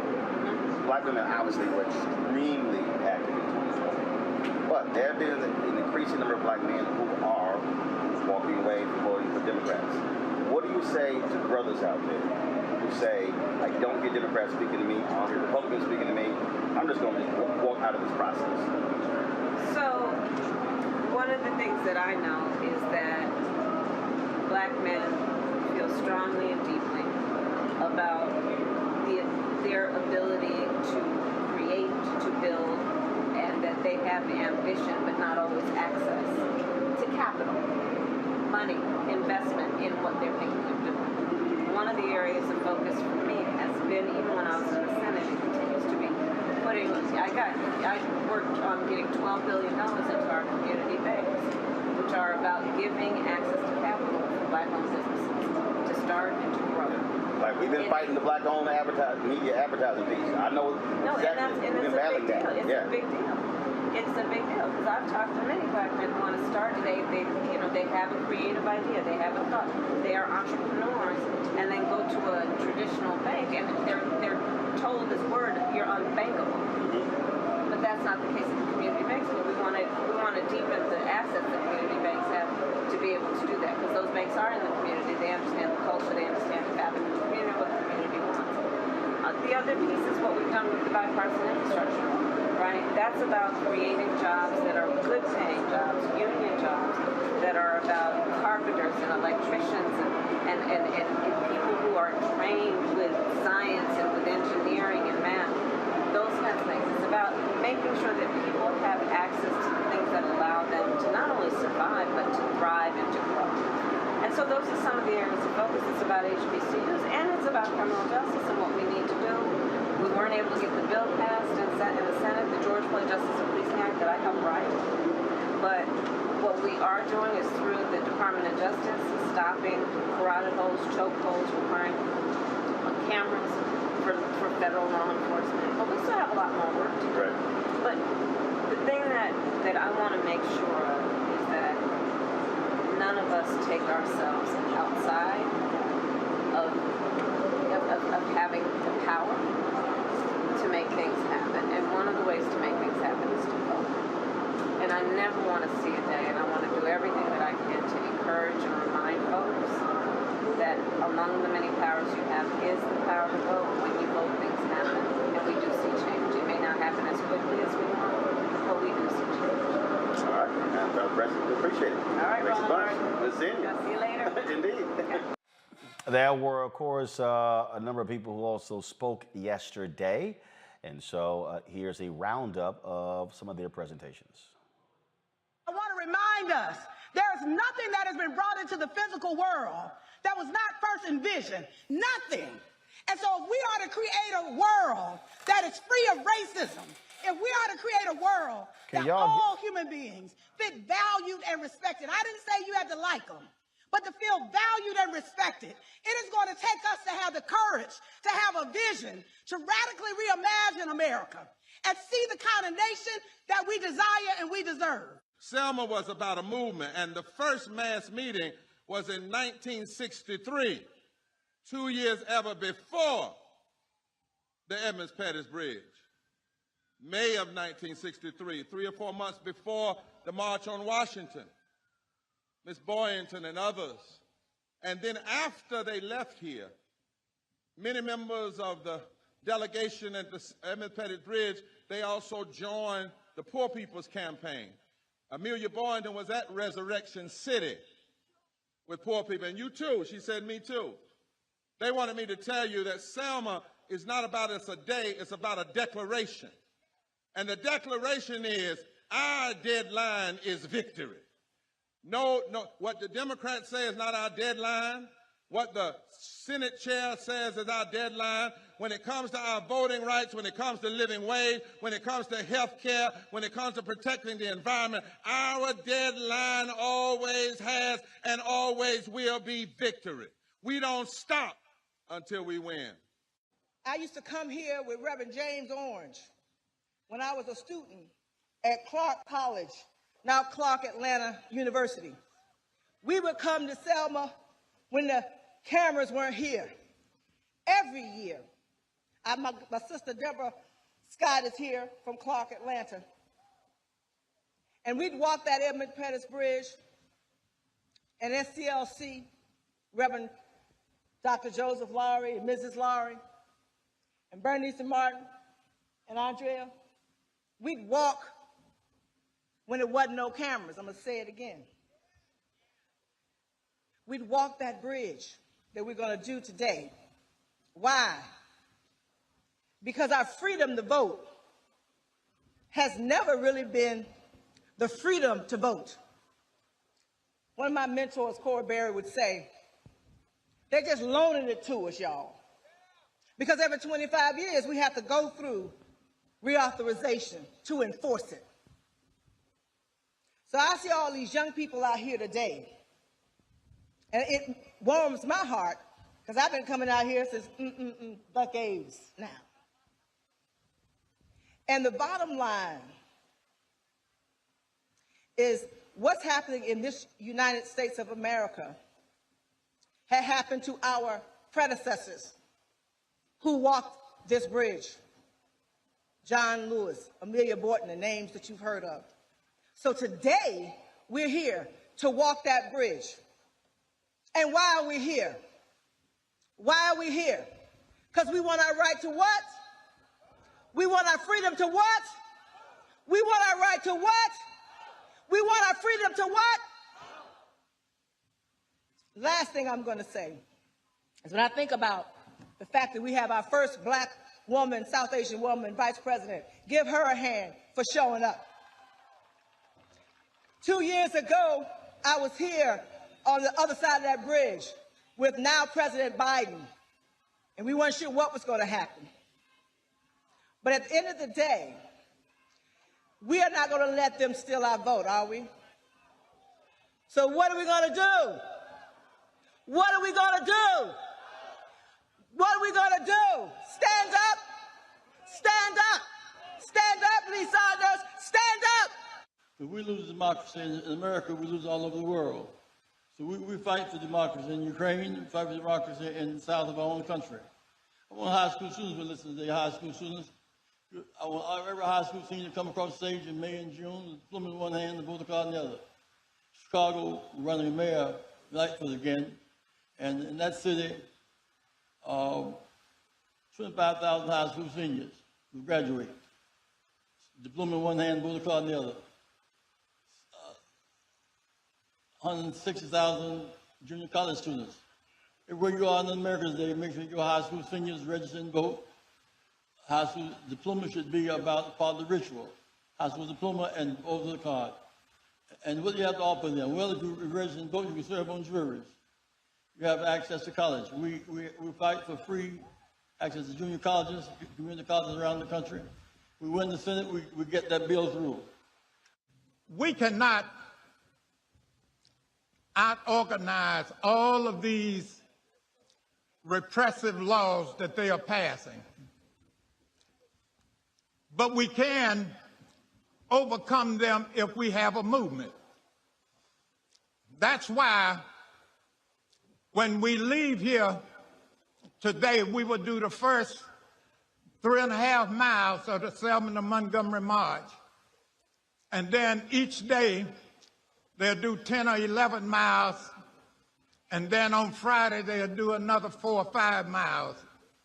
All of this is moving toward movement. Now, it is critical that we broaden our movement. Are you here to raise good trouble? That's what all of us must do. No, 57 years ago, folks marched on this bridge, sacrificing, getting beaten up, standing up for their community, standing up for what was right back then, and it is what is right now. Voting rights, human rights, civil rights, labor rights. We are here to commemorate that day. But we are also here to do more. We are here to have a call to action, not only here in Selma, but in community by community, block by block, city by city, state by state. It is time. It's time for all of us to come together and do what we do best. A commemoration, but a call to action. It was at this moment, 57 years ago, that America was reminded that justice and equality were moral absolutes. And can't you hear John Lewis say, good trouble? Good trouble. Though every commemoration is special, this year it feels undeniably different without our beloved colleague, friend, mentor, and my friend, Congressman John Lewis. And yet we must find comfort in knowing that his spirit and great works live on in us, and his legacy will endure through generations. The seed that was sowed 57 years ago gave rise to the election of President Barack Obama and Vice President Kamala Harris and the nomination of Ketanji Brown Jackson. It was because Rosa sat that we can now stand up and speak out for justice. It was because of John Lewis and the freedom fighters dared to march across the Edmund Pettus Bridge that I, as a little girl growing up in Selma, Alabama, could one day dream of representing this great city in Congress. We gather here on hallowed ground. It was a chilly Sunday morning, 57 years ago, when 600 brave individuals set out from Selma. They were marching for the most fundamental right of American citizenship, the right to vote. They knew that if they wanted true freedom, if they wanted to claim what was theirs by birth and by right, they had to march on this bridge on that day. They were prepared for the worst. And on this bridge, on that day, the worst found them. Their peaceful protest was met with crushing violence. They were kneeling when the state troopers charged. They were praying when the billy clubs struck. On this bridge, on that day, those brave marchers continued to push forward to secure the freedom to vote. And they were pushed back. Today, we stand on this bridge at a different time. We again, however, find ourselves caught in between injustice and justice, between disappointment and determination, still in a fight to form a more perfect union. And nowhere is that more clear than when it comes to the ongoing fight to secure the freedom to vote. A record number of people cast their ballots in the 2020 elections. It was a triumph of democracy in many ways. But not everyone saw it that way. Some saw it as a threat. And so, as powerful people have done many times in our nation's history, they launched an assault on the freedom to vote.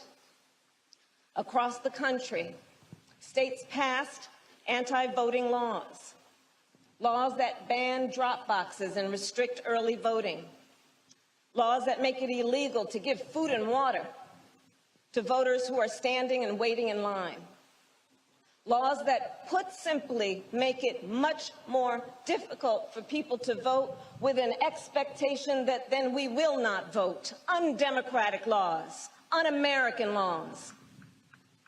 And so last year, we all joined together, we locked arms and lifted our voices and fought to pass federal voting rights legislation. We brought the Freedom to Vote Act, and yes, the John Lewis Voting Rights Advancement Act, to the floor of the United States Senate. And on the night of January 19th, every Republican senator in the United States Senate voted to block passage of this law. We are the ones who must protect the freedom to vote. And we must not stop there. Those who marched across this bridge, yes, they marched for the freedom to vote. They also marched for all the rights and freedoms that voting unlocks. They marched for economic justice, for social justice, for racial justice. And we must do the same. We must fight to ensure all the people of our nation, no matter where they start, have the opportunity to succeed. We must fight to move on why it matters. Just think, last week, President Biden made history when he nominated the first black woman, Judge Ketanji Brown Jackson, to the highest court in our land. The court where decisions are made about the constitutional rights and liberties and freedoms of every American to generational effect. And I'll tell you what I think you know. Judge Jackson is a phenomenal jurist with a record of excellence, a record that proves her commitment not only to public service, but to equal justice and equal rights. John Lewis was the embodiment of strength and resilience, the epitome of dignity, grace, and perseverance. As he stood here that day, you could see the body that carried him across this bridge all those years ago had become fragile. But the spirit that carried him was as strong as ever. John Lewis, well, he never gave up the fight. He returned to this bridge again and again and again. It is that clarity of purpose, that relentless dedication, that spirit, the spirit of Selma that we summon today. We will keep fighting. We will keep organizing. We will keep shouting. We will keep making good trouble. And we will march on until victory is won.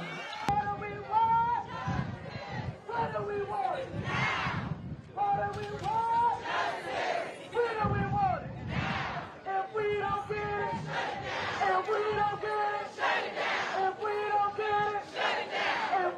get it,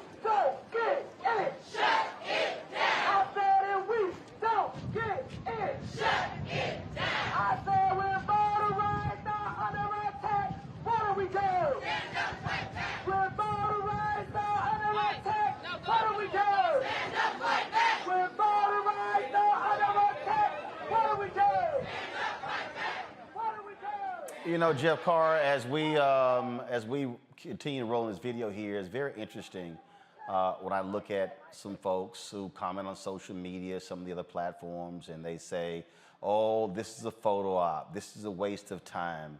One of the things that drives me crazy is when we are unwilling to understand that if we don't force the annual conversation to continue about what happens in our community, well, no one else is going to do it.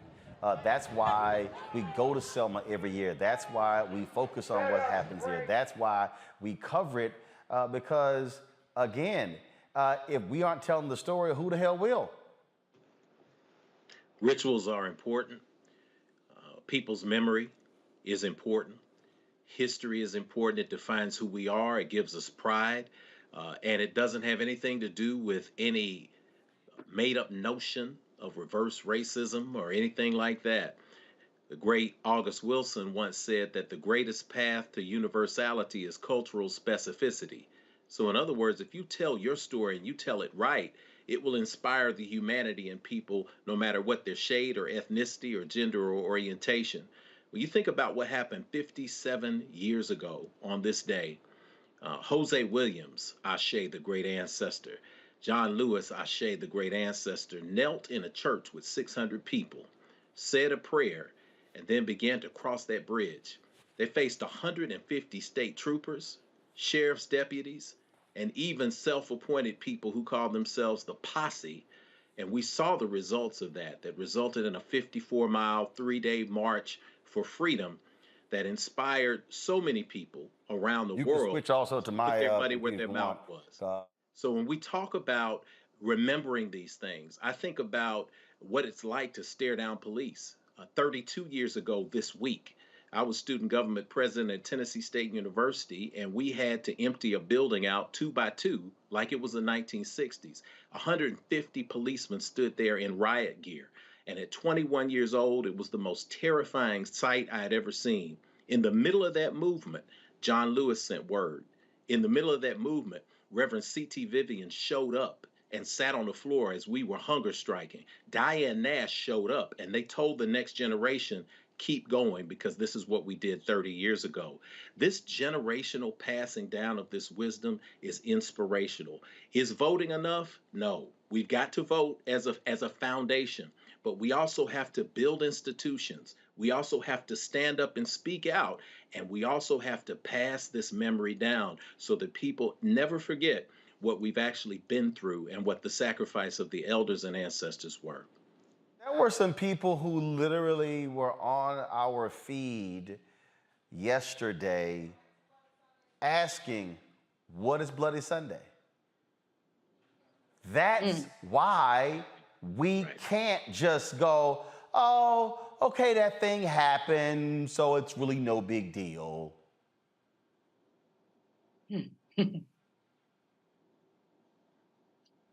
You know, Roland, our knowledge of history is broken because so many elders, parents, don't want to tell the painful story, but the painful story is like fuel for the movement. And so the stories have to be told, people have to be taught, people have to understand. And we're not just talking, I mean, the 1965, when it happened, it was within my lifetime and yours and others. I mean, this is not, this is not enslavement. This is not way back when. This is very recent. Just like the murder of George Floyd is very recent. And so when our young people don't know that, then they really are de-energized. That's why some idiot from ADOS could send you a note saying, no reparations, no vote. Because they don't understand this is what we paid for the right to vote. Dr. Meyer used to always say, we have already been paid for. The right to vote was paid for with John Lewis's skull, with all these people who were beaten and killed and dog bit. And so anyone who says they don't want to vote, I don't even want to talk to them. But the historical memory, it's like the young people about 10 years was calling it Malcolm the 10th because they didn't know what Malcolm X was. And that's just nonsense. Back in the day, and Jewish people do this, they have schools, they have Sunday school or Saturday school. When Saturday schools, they learn history. If our history is not going to be taught in the regular schools, which it must be and we must fight for, but we must also teach that history. And if we have to start doing Saturday schools again, let's do it. Some of these ancestors are leaving us. You know, Reverend Jackson is ill. He's not, he's there and he's going to be there. But how long are we going to have him? And there are others like that. So these people are leaving us and we've got to get their stories. You know, Omokongo, when we were yesterday, I was looking at some of the folks who were marching, and it was very interesting because we were, so just so everybody understand, we were on the riser. We were on the riser, and we were on this flatbed truck. And so there were other media who were there. And so at the outset, when they were milling around trying to figure out how to get organized, and nothing was really happening. So I started talking to the camera.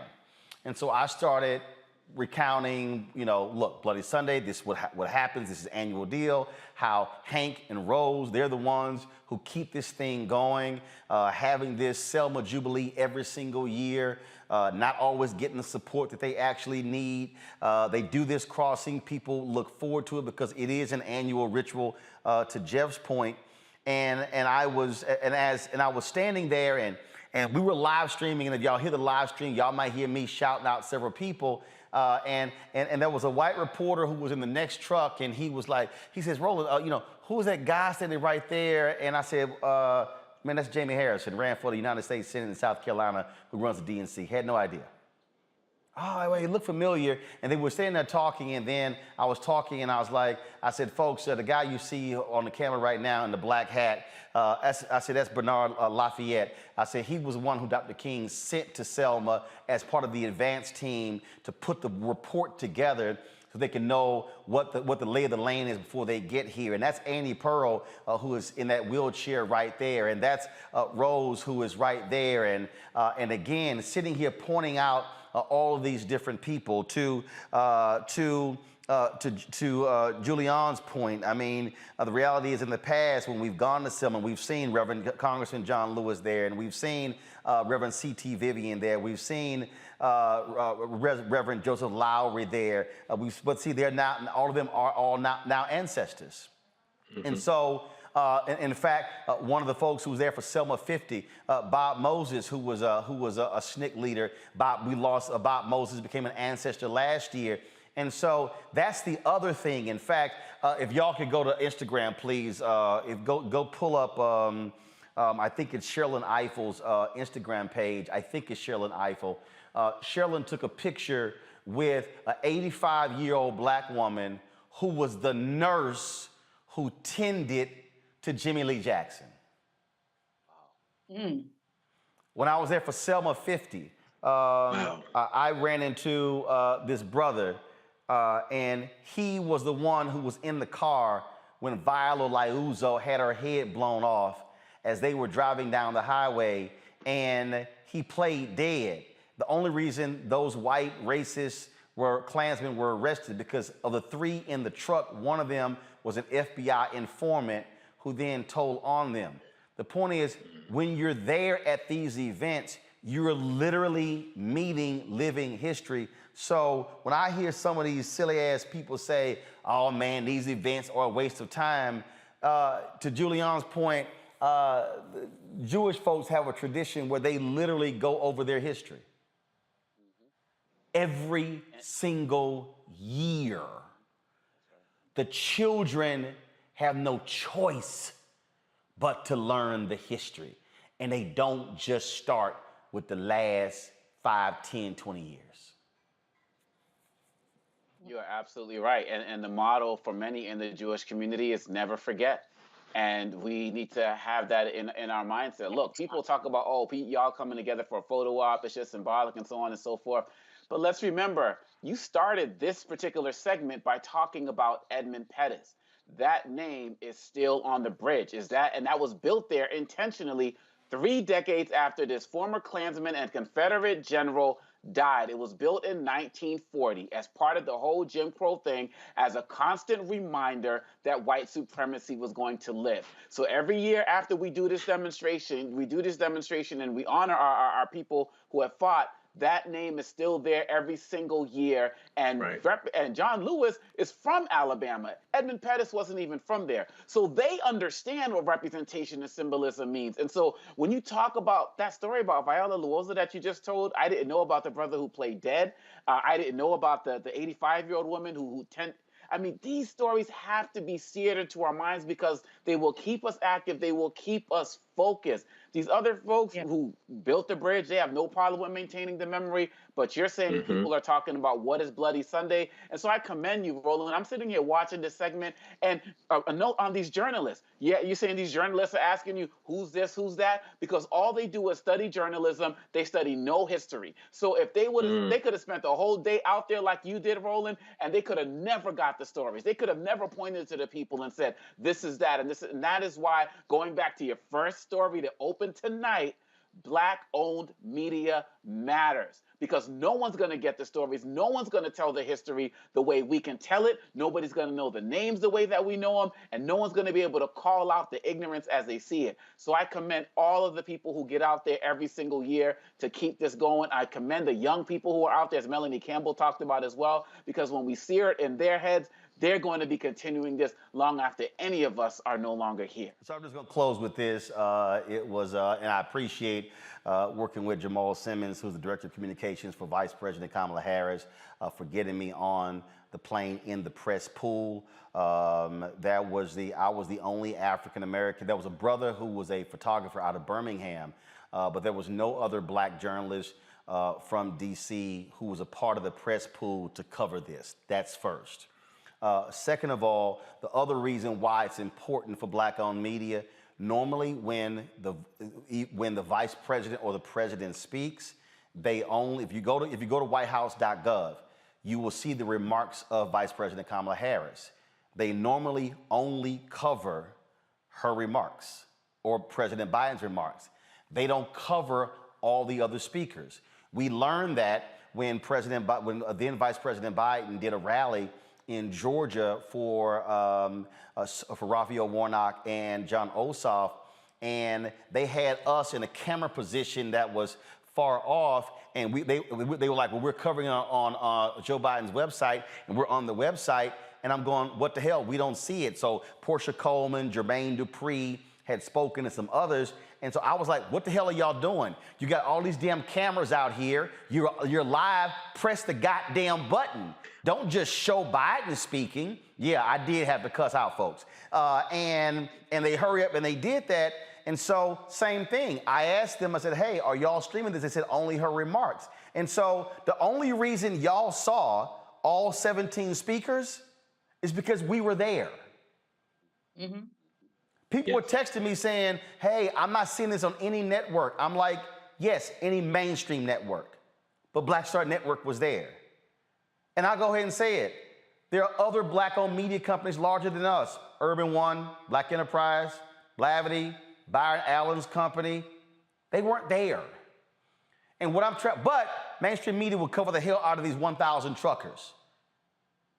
Not 4,000 or 5,000 Black people in Selma, but 1,000 truckers. But I'm going to give y'all this here. This is the last point, and my guest is on the next segment. Thank you for being patient. So it was interesting because when you're part of the press pool, they sort of have you roped in, and you can't really move without a handler from the White House. Okay, so y'all got to understand, I don't like handlers. I don't like anybody telling me I can't walk nowhere. So I was giving them fits. Because when we got there, I go into the riser, and yeah, for all y'all, I was the one shooting and live streaming. They had one seat, okay? So boom, that's how that happened. I know how to work. So I'm sitting here, I set all of my gear up, set it up, boom, press live, waiting for the vice president to start. So I'm walking around. Now y'all might be asked, now they were like, well, sir, you can't move around. I'm like, yes, we can. Why? Because all those people who y'all saw, and I think I showed the video. Y'all don't have that video, do y'all? Is it on my computer? All right, I'll walk over here. I'm gonna keep talking. I was shooting this video, y'all, because I don't believe in VIPs, Black VIPs, going to events, standing behind walls, and never go and talk to the people. There were gates that were out there. that was separating folks from the rest of the people. Y'all, well, that's not how Uncle Roro works. And I'm a firm believer in you go where the people are. And so I was doing that. So I was walking around, talking to people, doing stuff. And if you turn the audio up, you'll hear it. And so, you know, shaking hands, taking selfies. And then there were several points where the Secret Service kept telling me, need to get behind the gate or get in the press pool, which was like the secure area. And I was like, no, because I needed the Secret Service to understand that these are the people, and I told them, these are the folk who watch me every day. These are the folk who send $1 and $5 and $10 for this show. I'm not gonna come to Selma and be bougie and stay in the VIP section and behind the gate. I'm gonna go shake hands, talk to people, and it was a trip because I was sitting there taking selfies, and the look on their face was like, who the hell is this dude? In fact, one of the White House folks said, man, are they here to see you or to see the Vice President? And at one point, Reverend Jackson and Dr. Barbara and others they saw me and they were calling me over. They were like, well, you're gonna have a handler with you. I said, look, man, y'all are cripping my style. I said, I need y'all to understand, y'all in Selma for this one event, I deal with these people every day. And so I'm gonna move and talk to folk. And so finally, they kind of got the message like, okay, we gonna, like that sister right there, she said, Roland, I send my money to the show. The reason I'm saying that, y'all, is that's the other reason why you got to show up to Selma. Because black folks who watch us should never only touch us by touching the TV. And so that's why it's important as well. And so when black-owned media is on the scene, then people are getting the real story. And that's the thing that people have to understand. And so, folks, I want to thank everybody who we saw out there. Thanks for all y'all support. And again, it was great being a part of the pool. But I just told them, y'all gonna have to back up a little bit because y'all ain't giving the brother enough room to do what he do. And so it was great, again, to share the story and to tell the story as well. All right, folks, I got to go to a break. Don't forget, folks, why you must support black-owned media, because that's what allowed us to be able to go to Selma yesterday. It's a bunch of other stuff that we would love to be able to cover, travel with the Vice President. I would love to have a White House correspondent, to have somebody who's a part of the pool, who's covering stuff every day.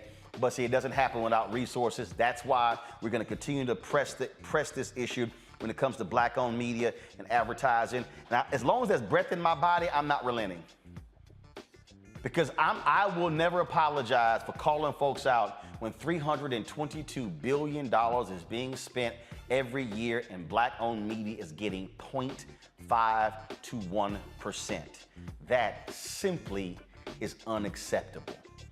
Download our Black Star Network app, Apple phone, Android phone, Apple TV, Android TV, Roku, Amazon Fire, Xbox One, Samsung Smart TV. And again, support us, joining our Bring the Funk fan club. Our goal is to get 20,000 of our fans annually to contribute $50 each. That's $1 million a year. If you can give more, great. If you can't give $50, you can give less, great. That's $4.19 a month, 13 cents a day. This is why we do what we do.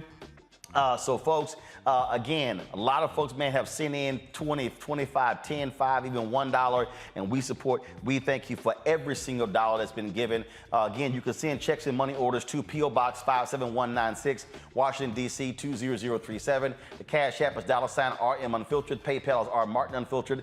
Venmo is RM Unfiltered. Zelle is Roland@RolandSMartin.com. Roland@RolandMartinUnfiltered.com. Coming up next, Fit, Live, Win.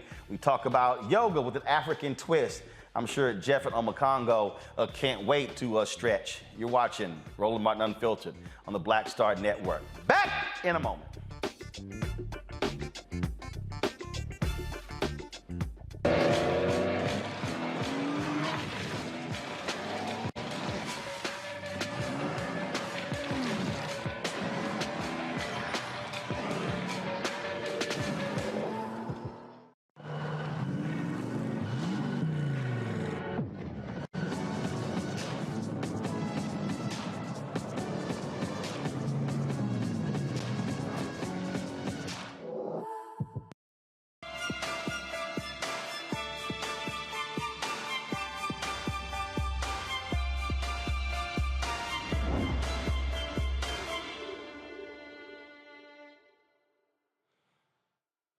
All right, folks.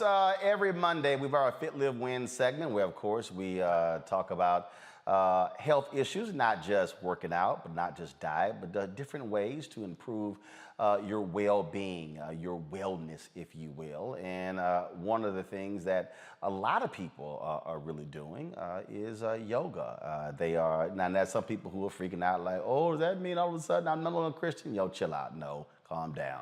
All right, yoga is known, of course, for meditation and healing properties. My next guest, they're a husband and wife. They created a way to incorporate movements and music from the African diaspora into yoga. Afro Flow Yoga promotes healing individually and collectively by connecting us to our roots. The CEO and founder is Leslie Salmon Jones, and the COO is Jeff Jones, again, of Afro Flow Yoga. They join us now from Massachusetts. Where in Massachusetts? We are in Boston. All right, then. All right. Certainly appreciate it. All right. So Afro Flow Yoga, where did it start? Where did it come from? Thank you so much, Roland, for having us on your beautiful show here. That was an amazing segment on Selma. We were at the opening of Ava DuVernay's movie years ago for Selma, which created new information for the younger generation. So we appreciate that and everybody's work. Yeah, so thank you for having us on, and thank you for the amazing work that you're doing. So you asked where we are and how AfroFlow got started, and we often say it started with the ancestors.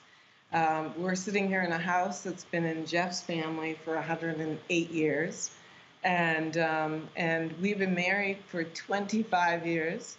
And when 3 of our parents passed away in the 2000s, early 2000s, we decided to learn more about our ancestry. Jeff, his family, they can trace back to an enslaved young girl who came into Wilmington, North Carolina. And I was born in Toronto of Jamaican and Scottish-Irish descent. We have a book very thick about our Scottish-Irish roots, but 3 of my grandparents who were Jamaican, we didn't know a lot. So we traveled throughout West Africa in 2007. We went to Ghana, Togo, Cote d'Ivoire, and Benin, and stood in the slave dungeons to really understand, first of all, number one, to answer the prayers of our ancestors, because if you're stolen from your home, you're going to pray to go back. And second of all, to really learn about the methodologies and the dehumanization process of like how such a strong people can be broken down. And that was a science. So we learned about the science. And then through prayer and meditation and doing our own healing journey for 2 years, going to Haiti, Jamaica, and throughout the Americas to really, really connect to that trauma within ourselves. The vision of Afro Flow Yoga came through me, and then Jeff with all the instruments, which he'll tell you about, and learning that yoga has been in Africa for thousands of years. So it's not, Jeff, an Eastern thing, an Asian thing, as people often say. Right, and what a lot of people don't know is like there was such a migration and a sharing of wisdom and knowledge between Africa and India, and so there's a really beautiful sharing, and you'll see in Egypt on the hieroglyphics there's so many amazing scholars who are doing this work, and you can see the yoga postures on the hieroglyphics, and it goes into the spiritual practices that are actually connected also to Christianity at the root, so you can see the beauty in the connection to all. Jeff, go ahead. Oh, you got this Jeff. No, not Jeff Carr, Jeff Jones. I'm gonna come to you, Jeff Carr, in a minute. Jeff Jones, go ahead. She was talking about the music, instrument. Yes.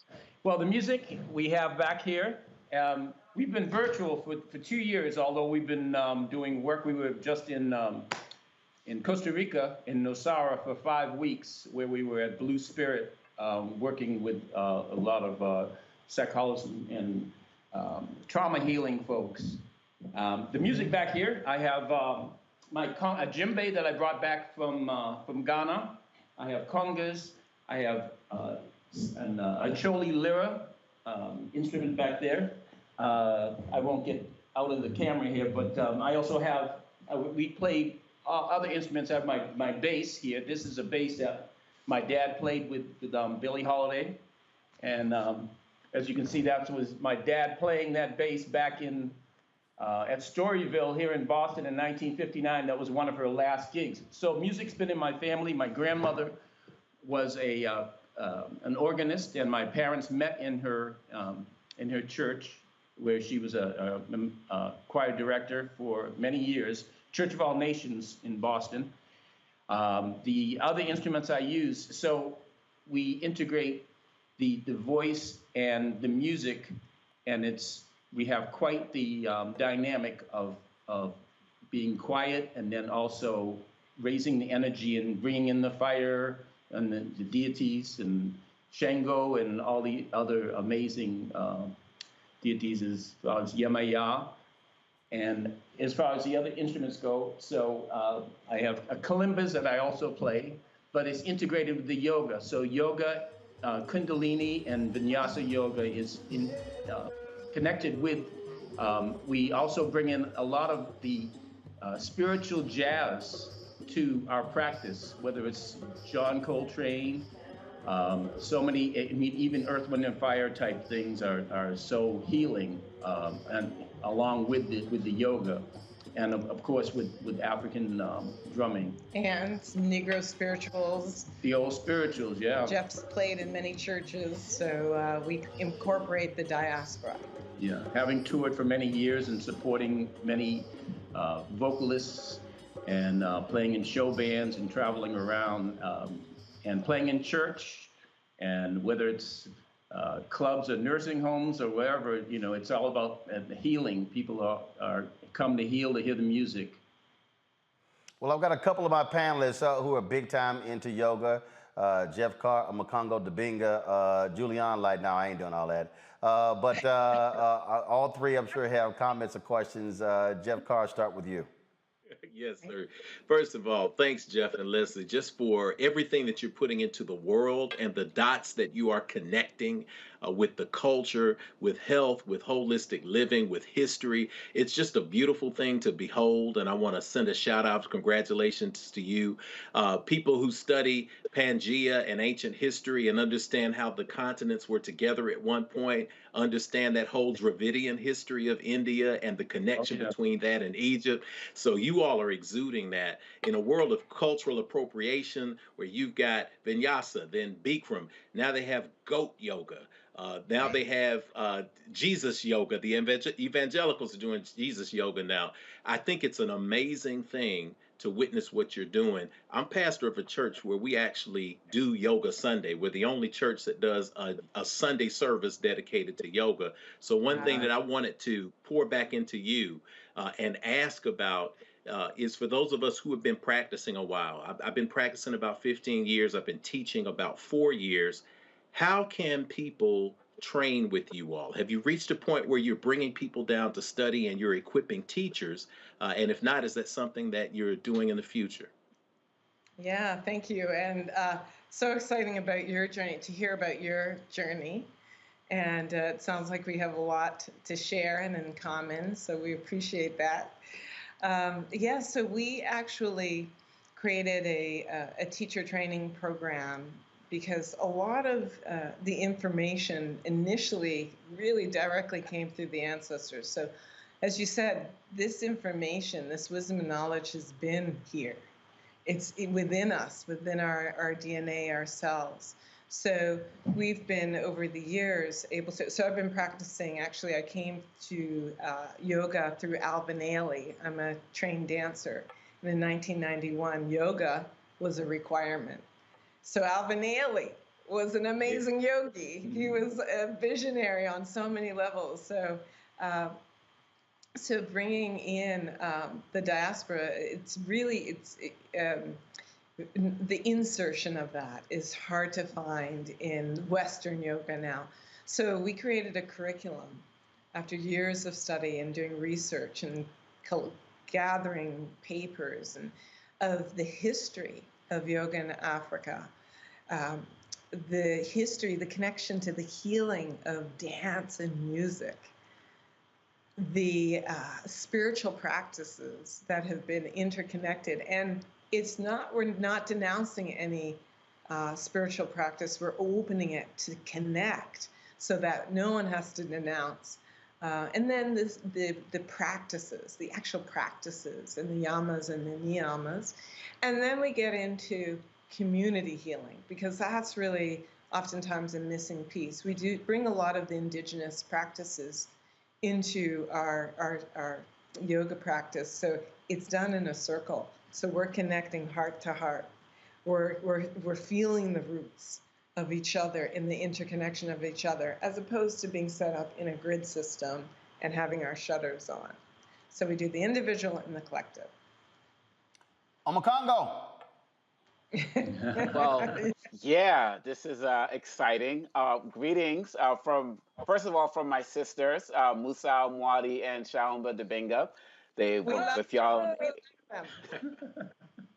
Yeah, so with y'all at Ailey and everything, and they said make sure I say what's up, and I was gonna do that anyway. So I just want to commend y'all. I mean, the love is just, y'all are just doing amazing things. And my wife and I, we have our hot yoga studios down here, and so on your way to Nashville to check out Reverend Carr, make sure you stop by us first and we get some sessions in. We'd love to have you as part of our community down here, and just it'll be awesome.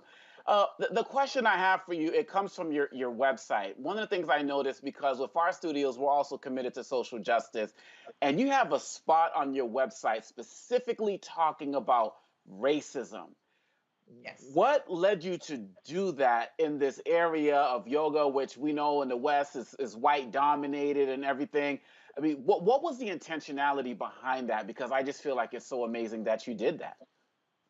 Thank you. Well, I mean, it's been really out of a need. As you mentioned, pre-COVID, in so many yoga studios, there was just like not an awareness at all, and almost as if people were in a post-racial society and just no connection, which was causing a lot of trauma for people of color who would walk into the studio and there would be microaggressions, all kinds of things. So when COVID happened, we went virtual right away, and that opened up to global community. Really, we had people from all over the world, which meant they were coming from different places of consciousness, different skin tones, all kinds of cultures. And so then when the racial pandemic, after the murder of George Floyd, so many people just swarmed to us looking for answers. And we found really three situations. One situation were the people who had no idea there was racism, right? That's like, oh my gosh, there's racism, and they're awakening to it right now. So we said, okay, well, let's just go over here with the history, like got some homework to do, because there's history, and you got to learn the history. And they're people who really actually were where they were. Then there were the people who knew and wanted to be really active and allies. So we're like, okay, go on this track with the anti-racism work. And then there are our folks who are closest to the pain, who need the healing and need to be in a place where they're really being heard and held. And so that's our healing of our roots. Okay. That's that. We've been working with Reverend Liz Walker also. I don't know if you're familiar with her. She was a news anchor, one of the first black news anchors here in Boston. Yeah. So we've been doing a lot of trauma and healing with her. And Leslie's one of Leslie's first yoga teachers. His father had been a yogi in Africa also. Yeah, well, yeah, so... Hold on one second, because I'm literally running out of time. I got to get in Julianne. You can finish that, but Julianne, I got to get your question in. First of all, I love the way y'all look, and I love your energy, and I might try your yoga. I wasn't going to try Omakongo's with that hot stuff, but I might try yours. So thank you so much. Thank you. My question is, how do you get to yoga? I mean, I'm not that still. So if that's my problem with yoga, is you have to be too still. You mean how to slow your butt down and calm down? Well, yeah, that could be it too. All right. I did have a meeting with somebody else today who said just exactly that. When you go calm down? I'm like, I don't know. I got about 60 seconds. Who wants to take her question? Well, we have our classes on Sundays and Thursdays live since we've been virtual. We're already booked again for Costa Rica next year. Yes. And we'll be down there for 3 or 4 weeks, but we have other things that we'll be doing throughout the year in different states. Yes. And how you can slow down and get to yoga is when you come, we'll teach you. But really, with the music is really something, another element, the live music, that helps people calm, get out of the head into the heart, into that embodied practice. And it's for every level. So when you come in, we'll take good care of you. And you don't have to, it's a non-judgment environment. All right, then. First of all, give the website, please. People want folks to get more information. AfroFlowYoga.com. AFRO. Don't forget the flow, like the water. FLOW. Yoga.com. And we have virtual classes, teacher training, retreats coming up, and we'd love to see you. It's for all levels and ages. All right, then. We appreciate it. Thank you so very much, Leslie and Jeff Jones. Thanks a lot. Thank you so much. All right, folks, before we go off, some breaking news. The United States Senate has passed the Emmett Till Anti-Lynching Act. It was a vote of 422 to 3, 422 to 3. Again, remember that had been blocked for quite some time by Rand Paul of Kansas. It passed the House last week, and now the Emmett Till Anti-Lynching Act has been passed by the U.S. Senate and now goes on to President Joe Biden for his signature. Folks, tomorrow we're going to hear from Education Secretary Miguel Cardona about his visit to Selma, but also about education in Selma and the Black Belt.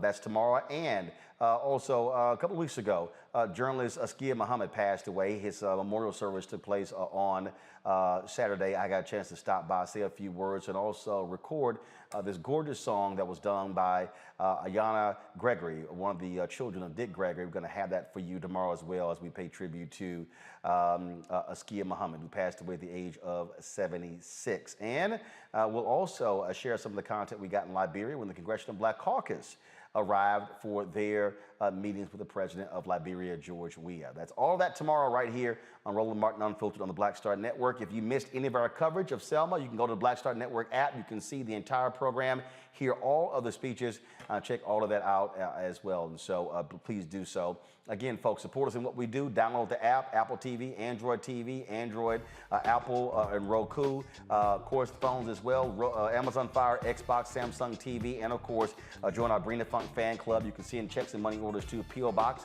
57196, Washington, D.C. 20037. Cash App is R Martin Unfiltered. PayPal is R Martin Unfiltered. Venmo is RM Unfiltered. Zelle is RolandSMartin.com. Jeff Omakongo, Julian, thank you so very much for joining us. We appreciate your participation. Folks, I will see you guys tomorrow right here on Roland Martin Unfiltered. And don't forget, we keep the fight up, not only for our people, but for the money.